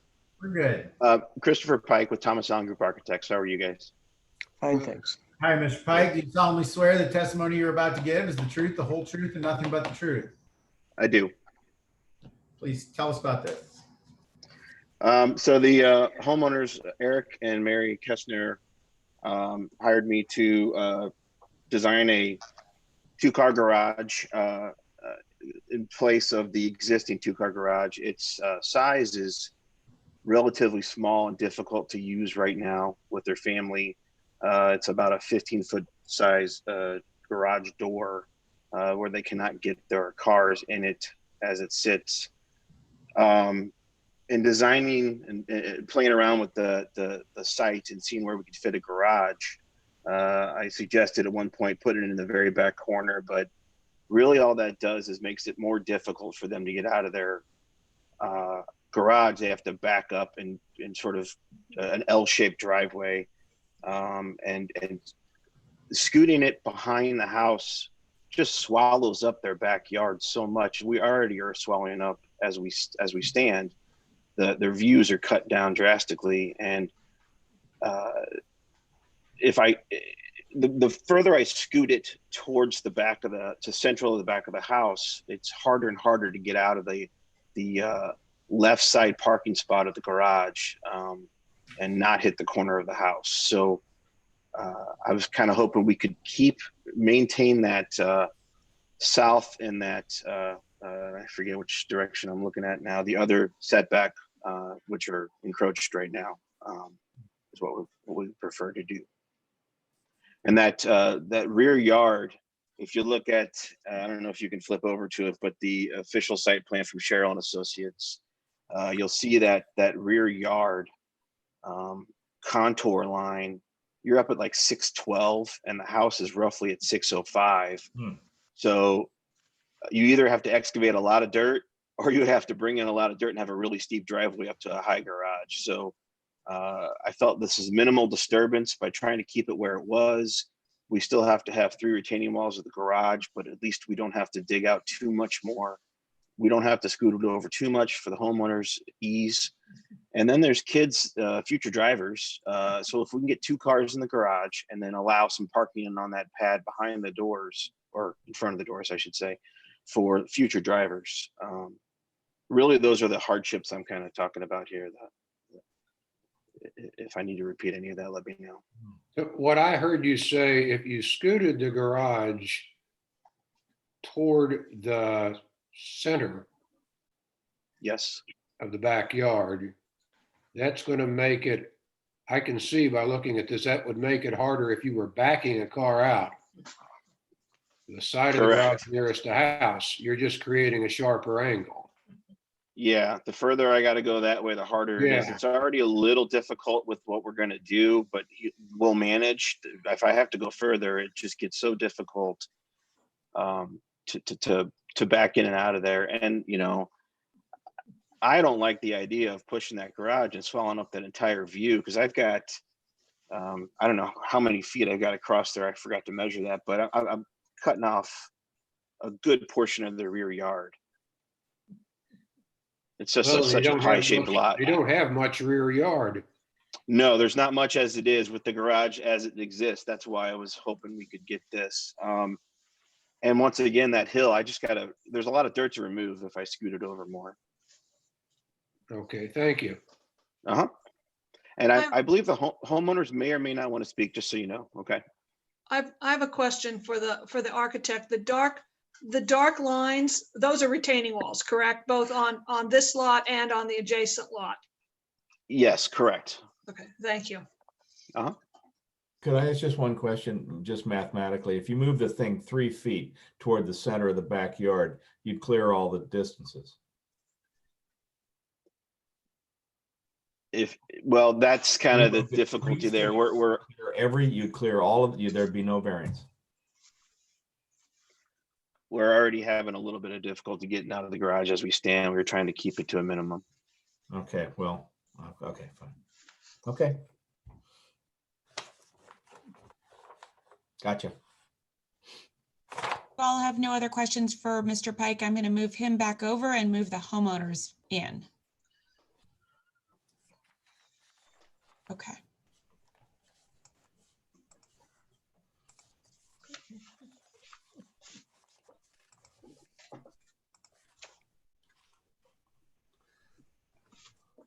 Good evening. Can you hear me? Yes. Okay. So stated for the record, I'm Eric Kessner, the homeowner. I thank you for your time tonight. Normally, never thought I would ask, can you hear me? Excuse me, he needs to be sworn in. Oh, he okay. does. Sorry. Okay. Mr. Kestner, do you solemnly swear the testimony you're about to give is the truth, the whole truth, and nothing but the truth? I do. Please proceed. I'm sorry. Okay, so all I was going to say is I never thought in my life I would ask people's time over 2.3 feet of 5. I know it seems silly, but that hopefully shows just how hard it is to literally pull out today. And if we moved it over, it really wouldn't be usable space, which is a big part of the reason we're asking. The walls are currently buckling on the garage, and that is why we would like to redo the garage, because it really is not a very usable space. My wife can get her car in. I have to park outside of the garage today because it is so small. It's interesting you bring up the dates because, yeah, the records do show 1935. As a side note, when we redid our kitchen and bathroom, when we took the walls down, there was written on the walls, Bill James 1927. So there is some discrepancy on when it was built, but clearly was not built for the vehicles that we have today and the ability to get two in. So as Chris stated, we are hoping to get this variance so that we can have enough space to get 2 cars in, making enough room for our future drivers so they don't have to park on the street down the road. We want to go ahead and take care of that now. And I think those are really the main points. I really do almost hit the house when I pull out today with my vehicle when I'm parked on the left-hand side, as you can see when I pull out. So moving it over would make it even more difficult. Not much more else to add, frankly. The neighbors are supportive. I've had an opportunity, we're close with all of our neighbors. I spoke to all that would aesthetically be impacted, meaning they could see it, or they touch our property line, and all were extremely supportive of maintaining the current footprint and expanding slightly. That's all I have. Are these their signatures on the? They are. So I had all but the Seaballs because they were out of town, and I spoke to him last week about it. They have absolutely no issue at all. The Tuis were in Florida, so there should be an attached email. They're most immediately impacted next door, and they're fully supportive. And the amount, I should have asked the architect this, maybe you can answer, the amount inside the setback that is being slightly enlarged is, what are we, about 2.5 feet or so on that? Yeah, I would leave that to Chris. He knows the numbers, but it's not much at all. It literally is just enough so that we have enough room to get our vehicles in versus what we have today. That slide, yeah. So we'll call it, we'll call it under 3 feet, judging by that overhead. It's good enough for me. Okay. That's all I have. Any other questions for me? Thank you. Okay, I appreciate your time. Thank you. Thank you. Anybody else want to talk? Mara, anybody in the waiting room? No one else in the waiting room. All right, we'll close. Anybody opposed? Nobody else in the waiting room, it was stated. Okay. Still nobody else. Okay. All right, well, hearing none and seeing none, we will close the public session and open for board discussion. Well, I think we definitely have a hardship here with the shape of the lot and the terrain, the fact that they have existing retaining walls. The placement of the lot does limit the width of the driveway, so I can see how that backing out of that driveway could be fun. I'm inclined to recommend approval of this variance request. I sort of echo what Deb said and just add that the lot really has very little backyard because of the shape of it and the topography. So I'm inclined to be favorable for the variances. I can only say that I've got a driveway that's about half as long as that. And yeah, okay, it's tough, but it's not about turning the car around. I don't mind what they're requesting. I understand it. I get it. Frankly, if they move the thing 3 foot over, don't tell me you're going to hit the house. I don't believe it. But the bottom line is I understand the request. I truly do. And I think probably it's the best architectural solution given the retaining walls that they have and the shape of a lot, which I think is a hardship. I understand that completely. But I'm not impressed with the notion of not being able to back a cart on that driveway. They can do it just fine right now. I'm inclined to find hardship here, and I think it's a minimal request, so I would be inclined to approve. And I would agree basically for exactly what you said. It's a minimal request. It's trivial, and I don't mean to make it sound worse than it. I'm not trying to stand Sure. opposed to it. I'm not. I think you're fine, Randy. For me, when I'm seeing all those things, I'm not, the number of cars that fit in the garage is, I'm not opining on that. I'm seeing us basically the same footprint with a very minor extension within the setback. That is the things that I'm seeing, in addition to what you talked about. Oh, I absolutely don't oppose it. I didn't mean to suggest I did, but I think it's okay. There's some hardship here. Mr. Chairman, I'll make a motion that we approve the 2 variances, side yard and rear yard setbacks for docket number 2338. And I'll second it. Okay, all in favor, say aye. Aye. Aye. Any opposed? Okay, Randy Sprague, Aye. Thomas Waltz, Aye. BJ Papillo, Aye. Scott Nixon, aye. and Debbie Solberg votes aye as well. All right, you passed. Anybody, how we doing it? Everybody okay? Hour and 45 minutes in? We'll push through. We're taking- Docket number 2339. A petition submitted by TAUC Properties LLC on behalf of Caras Children's Family LP for an application for variance from sections 53.113 subsection C3 and 53.113 subsection C4 of the zoning code of the city of Webster Groves. The applicant is requesting one variance of 12 feet from the required 17-foot east front yard setback in order to construct a new commercial structure located 5 feet from the east front property line facing North Laclede Station Road. The applicant is requesting a second variance of 27.5 feet from the required 37.5 foot west front yard setback in order to construct a new commercial structure located 10 feet from the west front property line facing Big Bend Boulevard. The property is located at 7816 Big Bend Boulevard within the C Commercial District.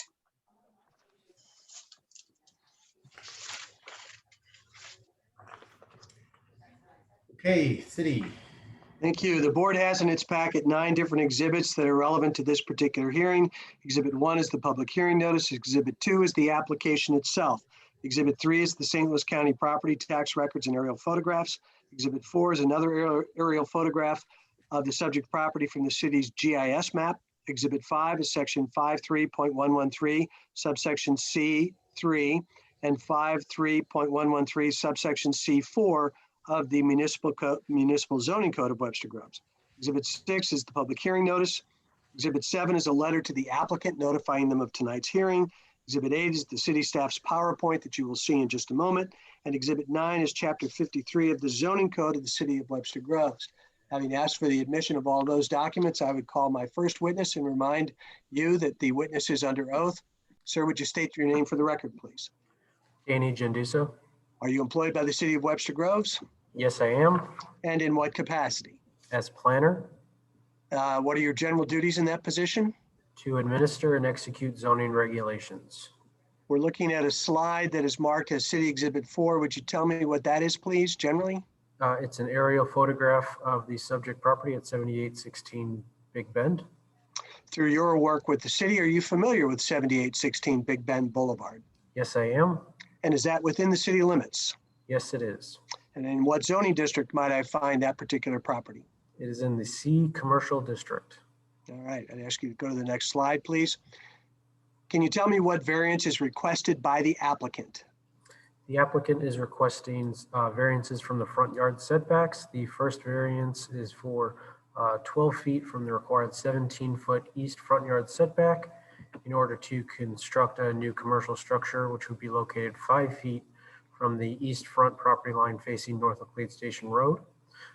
The second variance request is for 27.5 feet from the required 37.5 foot west front yard setback in order to construct the new commercial structure, which would be located 10 feet from the west front property line facing Big Bend Boulevard. If you go to the next slide, please. What municipal code sections apply to the requests that were made by the applicant? It is a long one. It is the alternate front yard setbacks in section 53.113C3 and 53.113C4 for the C commercial district.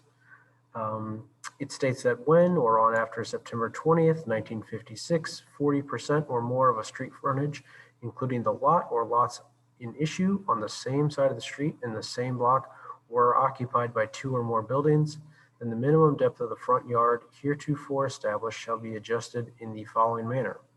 It says that when neither paragraphs 1 or 2, which are were cut out, are the case and a vacant lot is within 100 feet of an existing building on one side only, then the depth of the front yard is the same for that vacant lot as that of the existing adjacent building. And then subsection 4 goes on to state that in the application of paragraphs 1, 2, or 3, 3 above, a depth in excess of 37.5 feet shall not be required except as set forth in subsection H, which would be a conditional use permit procedure.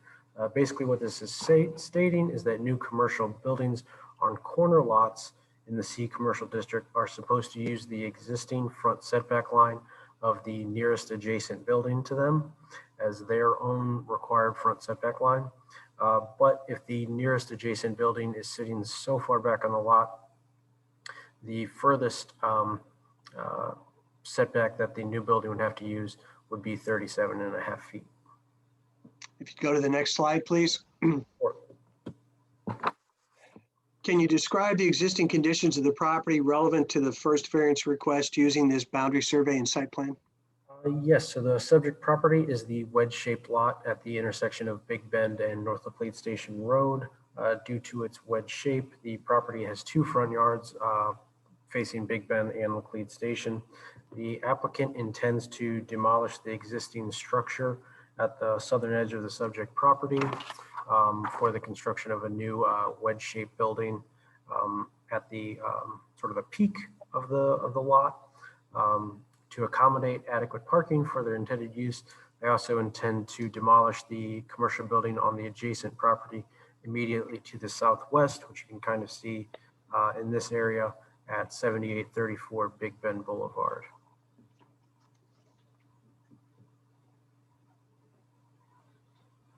And can you explain the variance requests that have been made by the applicant? Sure. So the existing building at 7834 Big Bend, which is slated for demolition, has a 0 front yard setback from the sidewalk at Big Bend. Once that would be demolished, the next closest building on the adjacent property would be about 48 feet from Big Bend right of way. So that would exceed 37.5 feet. And the adjacent building on the facing North Laclede Station Road is 17 feet from the Laclede Station right away. So then the minimum setbacks for the new construction at the subject property would be 37.5 feet from Big Bend and 17 feet from North Laclede Station Road. The applicant is requesting to modify these setbacks to allow for the new building to be 10 feet from Big Bend right of way and 5 feet from the Laclede Station right of way in order to accommodate their proposed use and parking facilities. And that is all that I have. Well, actually, here are some slides of the proposed preliminary elevations and floor plans of the proposed structure. And that is all I have. And all of the documents that you've referenced and that you've used in the slideshow itself are in the packet that's been provided to the board. Is that right? Yes. based on that, then in the admission of the exhibits I've already described, I have nothing further to this witness. Danny, I have a question. Sure.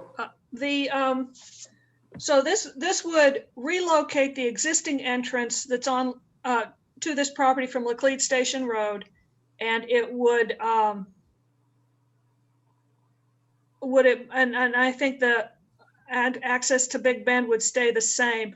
Are they proposing to regrade the site with this site plan? Because currently there's that retaining wall at the south portion along Big Bend. Is that all going to remain? Yeah, I mean, the applicants are on the call, so I'll Okay. allow them to speak about their specific plans. But yes, I believe they'd have to do some regrading for the new parking aisles and parking access. So just to speak to that, is there entrances from both Laclede Station and Big Bend proposed, or is it just Big Bend? I'm not certain about that, so I'll let the Well, applicant. the site plan shows an entrance from Laclede Station Road and an entrance from Big Bend. And both of those are near the southern portion of the site. Yeah, that's what I thought I saw. Has there been any issues relating to this? Because as I understand it, this is one of the most dangerous intersections in St. Louis, or at least has been listed. So, so have they made any, or is there any plan to adjust that intersection at all, the lighting or traffic flow? That is outside the scope of what's been discussed for this particular variance, but that may be being discussed on the department chair level. Both Big Bend and Laclede Station Road in this area fall under the county road system. So, Right. so the county Department of Transportation would have to give approval for location of entrances and other changes to the right of way. Yeah, that's correct. Thank you. Danny, so they're gonna bring this much closer to the street, obviously. The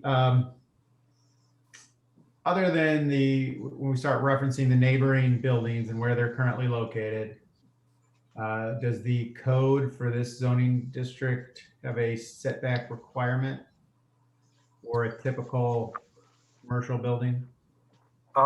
It would be, from what we described in the beginning, that there's not, in this case, there's not a standard setback. It's simply following what is available on the adjacent properties.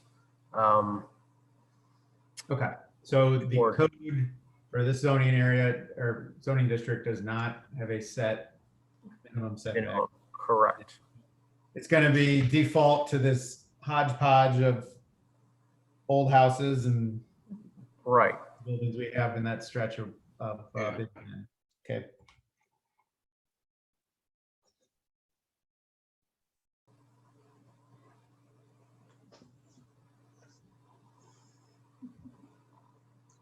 You all don't have any further questions, I could start by bringing on the architect. Please Sounds do. good. No more questions here.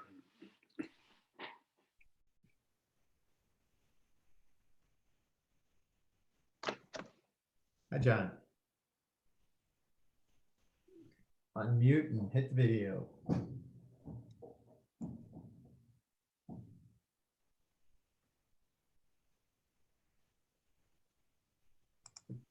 You're here, John. Just got to unmute and hit the video. We're good.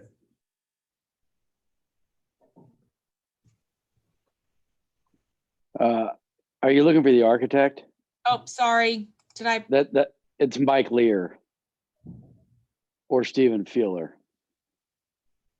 I'm going to move over. Sorry, I'm going to move over the engineer.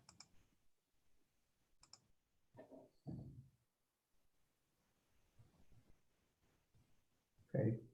John, Shebaum? Are you guys able to hear me? Yes, sir. For now. Perfect. So I am John Shebaum. I'm the civil engineer on the project. John, we'll swear you in. Do you solemnly swear the testimony you are about to give is the truth, the whole truth, and nothing but the truth?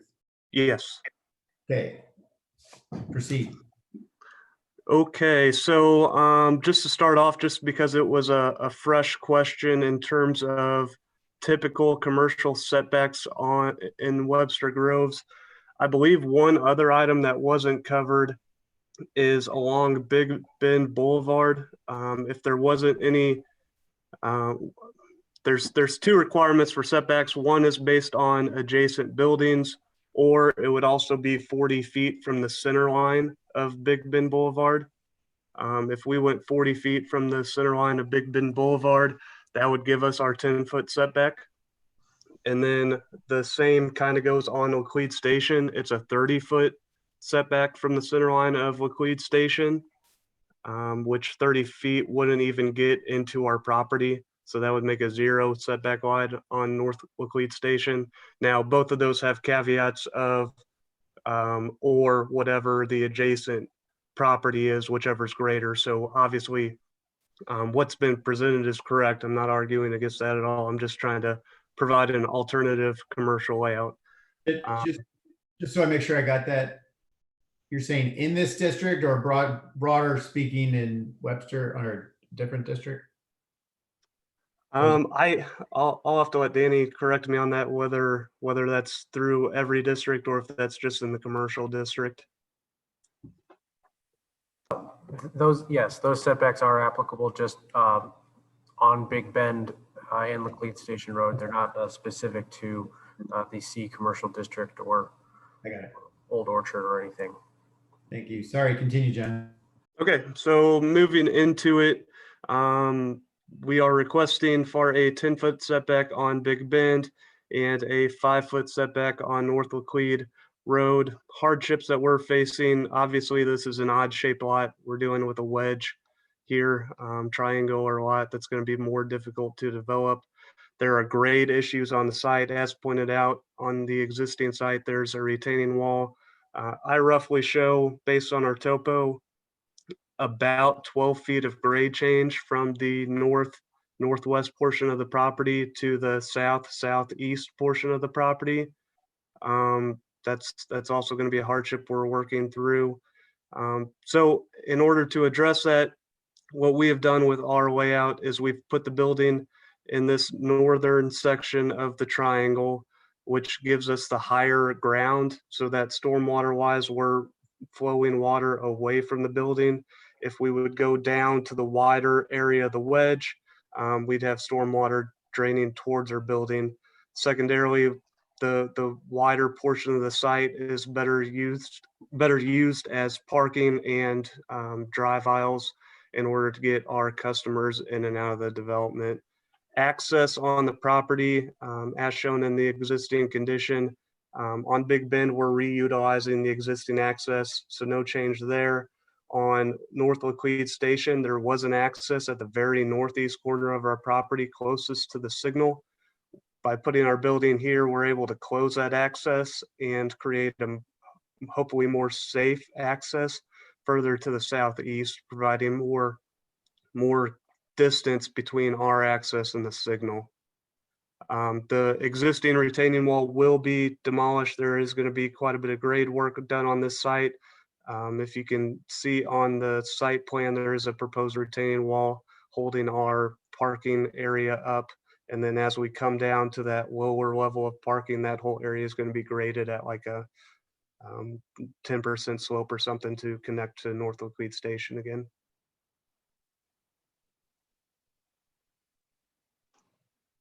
And that pretty much wraps up all my items, and happy to address any questions you guys have. Any questions for? In here. Okay, I guess, John, you're the civil, I heard. Is that right? Do we have an architect? That's correct. Yep. What's the architect's name? I don't believe the architect's on. He might be. Mike Lear's on to address any architectural questions. Otherwise, Dr. Bruckle may be on with ownership. Whoever, raise your hand. And well, here we go, Mr. Bruckle. Hi, Matt. Hi, how are you? This is Matt Bruckle. I'm the founder and CEO of Total Access Urgent Care and the president of Talk Properties. Okay, Matt, do you solemnly swear the testimony you're about to give is the truth, the whole truth, and nothing but the truth? I do. Please proceed. So yeah, the architects are not here, but I certainly can help address or talk to any architectural issues. I'm the project architect, but I'm a doctor, so not an architect. Okay, I have a question. We're not the Architectural Review Board who will put final approval on this, but this thing at the front where you're closest to the right of way, the second story, is that necessary? So it's an architectural design feature. The Right, tower. Walgreens has them all over. I've seen them. It isn't space, but it adds to the mass. And since we're so close to the right of way, you're just adding to the mass. I personally think it's beautiful, and I think it makes the building look spectacular. If the building wasn't 10 feet from the right of way, it might be more spectacular, but that's okay. That's all I'm going to say on that. Thank you.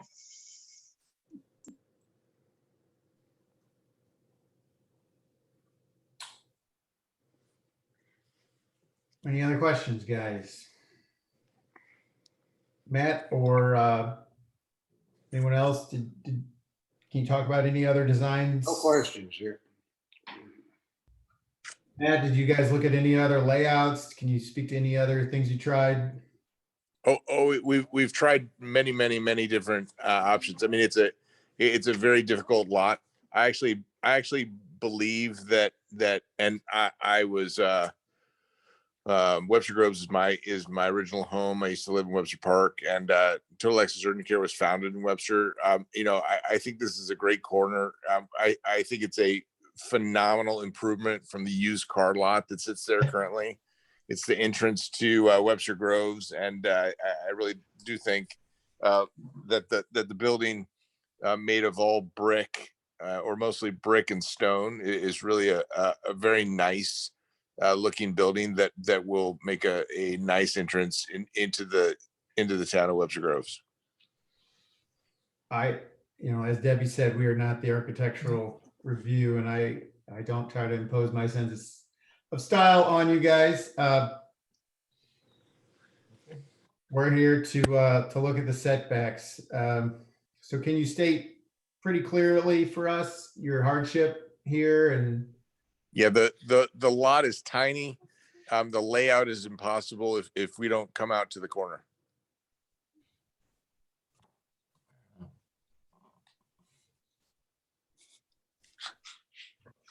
Okay, anybody else?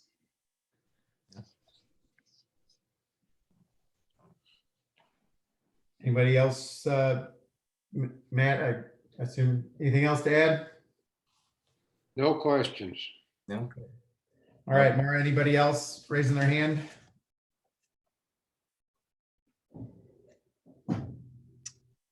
No one else. Okay, if there is no one else to speak in favor of the docket number 2339, is there anyone to speak opposed to docket number 2339? Also, no one else.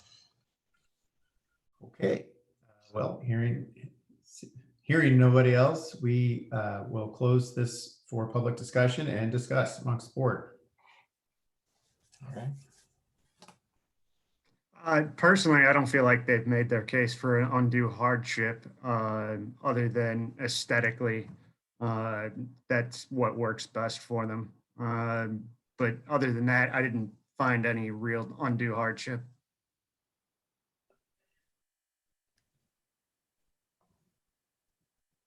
Well, I think I would say the hardship they have is the shape of their lot and the fact that it tapers off 12, 13 feet down to Laclede Station Road. And I would think it's very hard to put a building with parking on a lot of this type. And not just parking, ADA compliant parking on a sloped lot that as it sits, there might not be an ADA compliant spot on that lot. And I think that the relocation of the entrance on Laclede Station Road probably is a requirement of any kind of redevelopment that, and I think that this is a better alternative.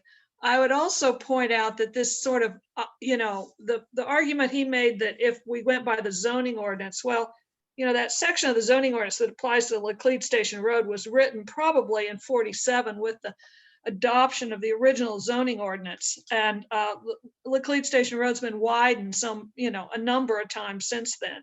So like he says, it doesn't even really apply. It's sort of a difficult, that whole average setback thing is, has caused this board some headaches in the past because of the interpretation and as a street facade changes. I honestly don't know. I don't like the idea of the building quite so close to the right of way on both frontages, but maybe BJ's right that they haven't made a good hardship case. Well, and in addition to that, it's not as though they're changing. They bought this from Subaru fully knowing what the layout of that was, versus having something from 1926 that right. now trying to conform to zoning code. But what are you setting back from? There's nothing there. Yeah. Okay, so if you give so the setback's not so great. It's a lot better than, as he said, a used car lot. And I'm gonna let the architectural board talk about how many stories you want. I don't care. But the point is, I really don't think that the setback that they're asking for is that. I mean, who's going to walk down that street? No one. Get a guy on a bike just got hit there 2 weeks ago or something. Well, that's fine, but I'm just saying. I think the setback here is irrelevant given the fact that you're pulling into a parking lot. You're not walking down the street here. Frankly, I think there is a reasonable hardship there. They have a terrible lot. They're trying to build a building on it that has some value and a parking lot with 2 entrances from 2 different. Wow, that's a tough job. I'm sorry, but I see more hardship there than perhaps some of y'all do. And that's okay. I mean, I just disagree. I'm in agreement with you. Well, I see one hardship that we haven't talked about, the largest setback, right? That's the big meaty one. A pretty, what do they ask for? 75% of the setback to be waived. They're being held to the, I guess that's the southwest, to a house. Right. When Randy was a young man. No offense. No, that's a good call. Careful on that, Scott. I'm sorry. Bring a little levity. The safety issue, the architectural. For me, I guess my brain puts all that aside, and I look at. And we have a commercial district that is a little hairy with some of the land uses there, and yeah, I know. Do I like doing 75% of the setback? I mean, that intersection is so dangerous that Flower-Rama left. Well, like I said, I assume, Danny, that traffic and sight lines and all that, there's a different group that reviews all that in the city. The county. The curb cuts will be reviewed, as Debbie said, by the St. Louis County Department of Transportation, in partnership with our own Public Works Department, and Building Department will review sightlines and traffic concerns, but this will not be going to Plan Commission with a full traffic study because this is it's a permitted use in the district. So outside of traffic study, specifically, I'm thinking sight lines, not traffic. Right. So so yes, our Public Works Department would be reviewing that and during any building permit review. And the County Department of Transportation will look also at the sign and any land, any trees that are proposed and the building, whether they're in the site distance triangle. Since this plan doesn't have any dimensions on it that I can figure out how far the building is set back from that corner, my guess is the building's not in the site distance triangle, but that monument sign that they're showing on the plan might be. Are we approving the sign? No. No. Okay, good. I'm good. I don't want to open that yet. Can I point out to the board for just a moment that apparently Dr. Bruckle wanted to be heard again, but you've already closed the hearing. So I'm saying this basically so he understands that you are now in the executive session and that's not how we do it. Thank you. Yes. No, that's right. We've opened it up in the past. I'm willing to, to keep it short here, if you guys don't mind. I mean, I think we've heard everything we need to hear, but I'll defer to. Mara, please bring me back in. Who do you need back in? Dr. Bruckle, who had his hand up. Sure.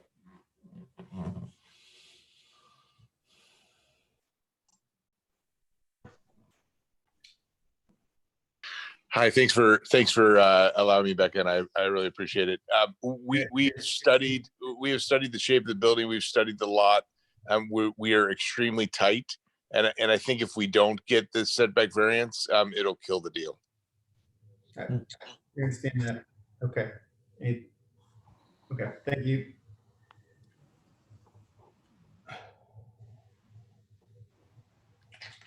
Well, I hate to say it, but that's not a reason to approve or deny anything. Exactly.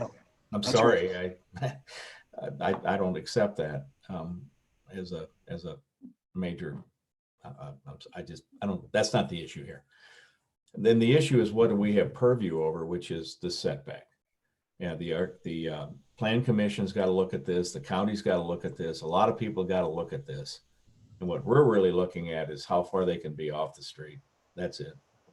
And we have a hardship. And that's the question. You're absolutely correct. And we have another barrier that has to be completed. I mean, what's to stop them from buying the lot behind them and expanding that way? Point taken. Yeah, I agree with you. Yeah, I take your point. So, for me, this is they bought into it knowing what the situation was. So I just don't see that being an undue hardship. It was a perfectly foreseeable situation that they were looking at. I don't. When they bought it. I wouldn't say maybe they did foresee it, and they're making their case. They're entitled to that. Sure. I mean, certainly they're entitled to their case. They might not have bought it. Let's like Randy said, we have some setbacks issues here, and a pretty significant variation. Without a heck of a lot of hardship. Yeah. I'm sorry, what, Randy? And to be perfectly honest, I'd like to see the highest and best use of this land, but at the same time, this was foreseeable, and they've got other options. No, I don't disagree at all. I take your point. That's all I have.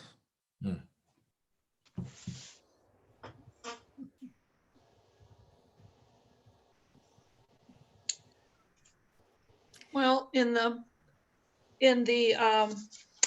interest of moving this on, I'll make a motion to approve docket 2339. Okay. So we have a motion to approve, which we always do, as you guys know. Just restating that for everybody. We always make a motion and then to approve it, and then we vote yes or no to approve it. Just so everybody knows that it's been a while for me.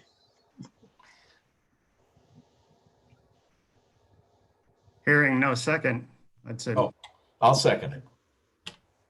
All right, so we have a motion to approve. We have a second. We'll do an oral roll call. Then we'll do an oral and then we will take a roll call. Scott, All in favor, say aye. Scott, Any opposed? Mara has a question, Scott, before we vote. Scott, just a reminder, you have two separate variances. Okay, So make sure you should be looking at the two of them as two separate variances. There's a variance request off of Laclede Station Road. And there's a variance request off of Big Bend.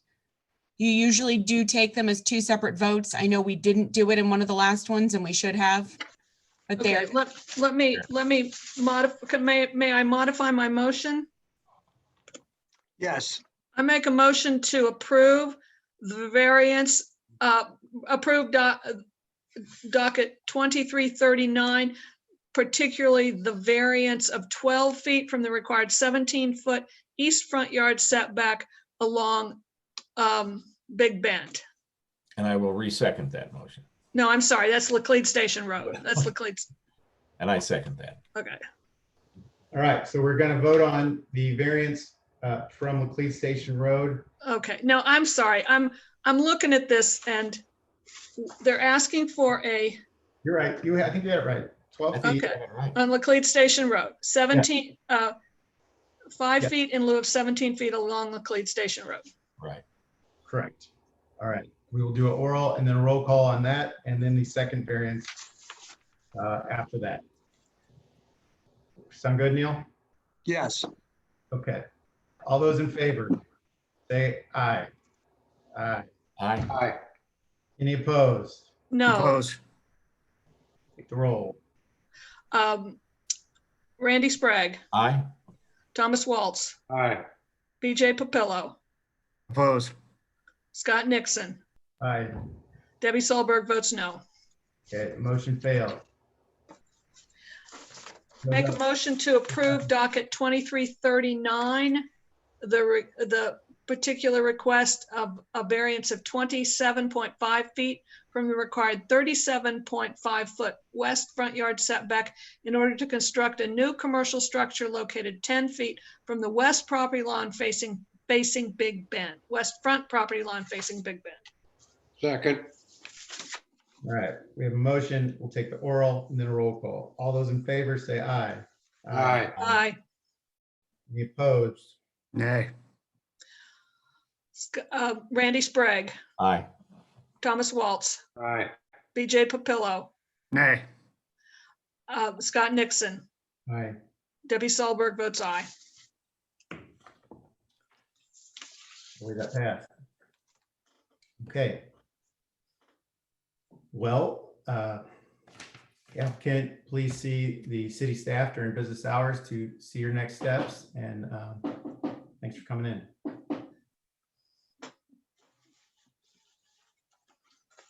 And that, ladies and gentlemen, should complete your docket.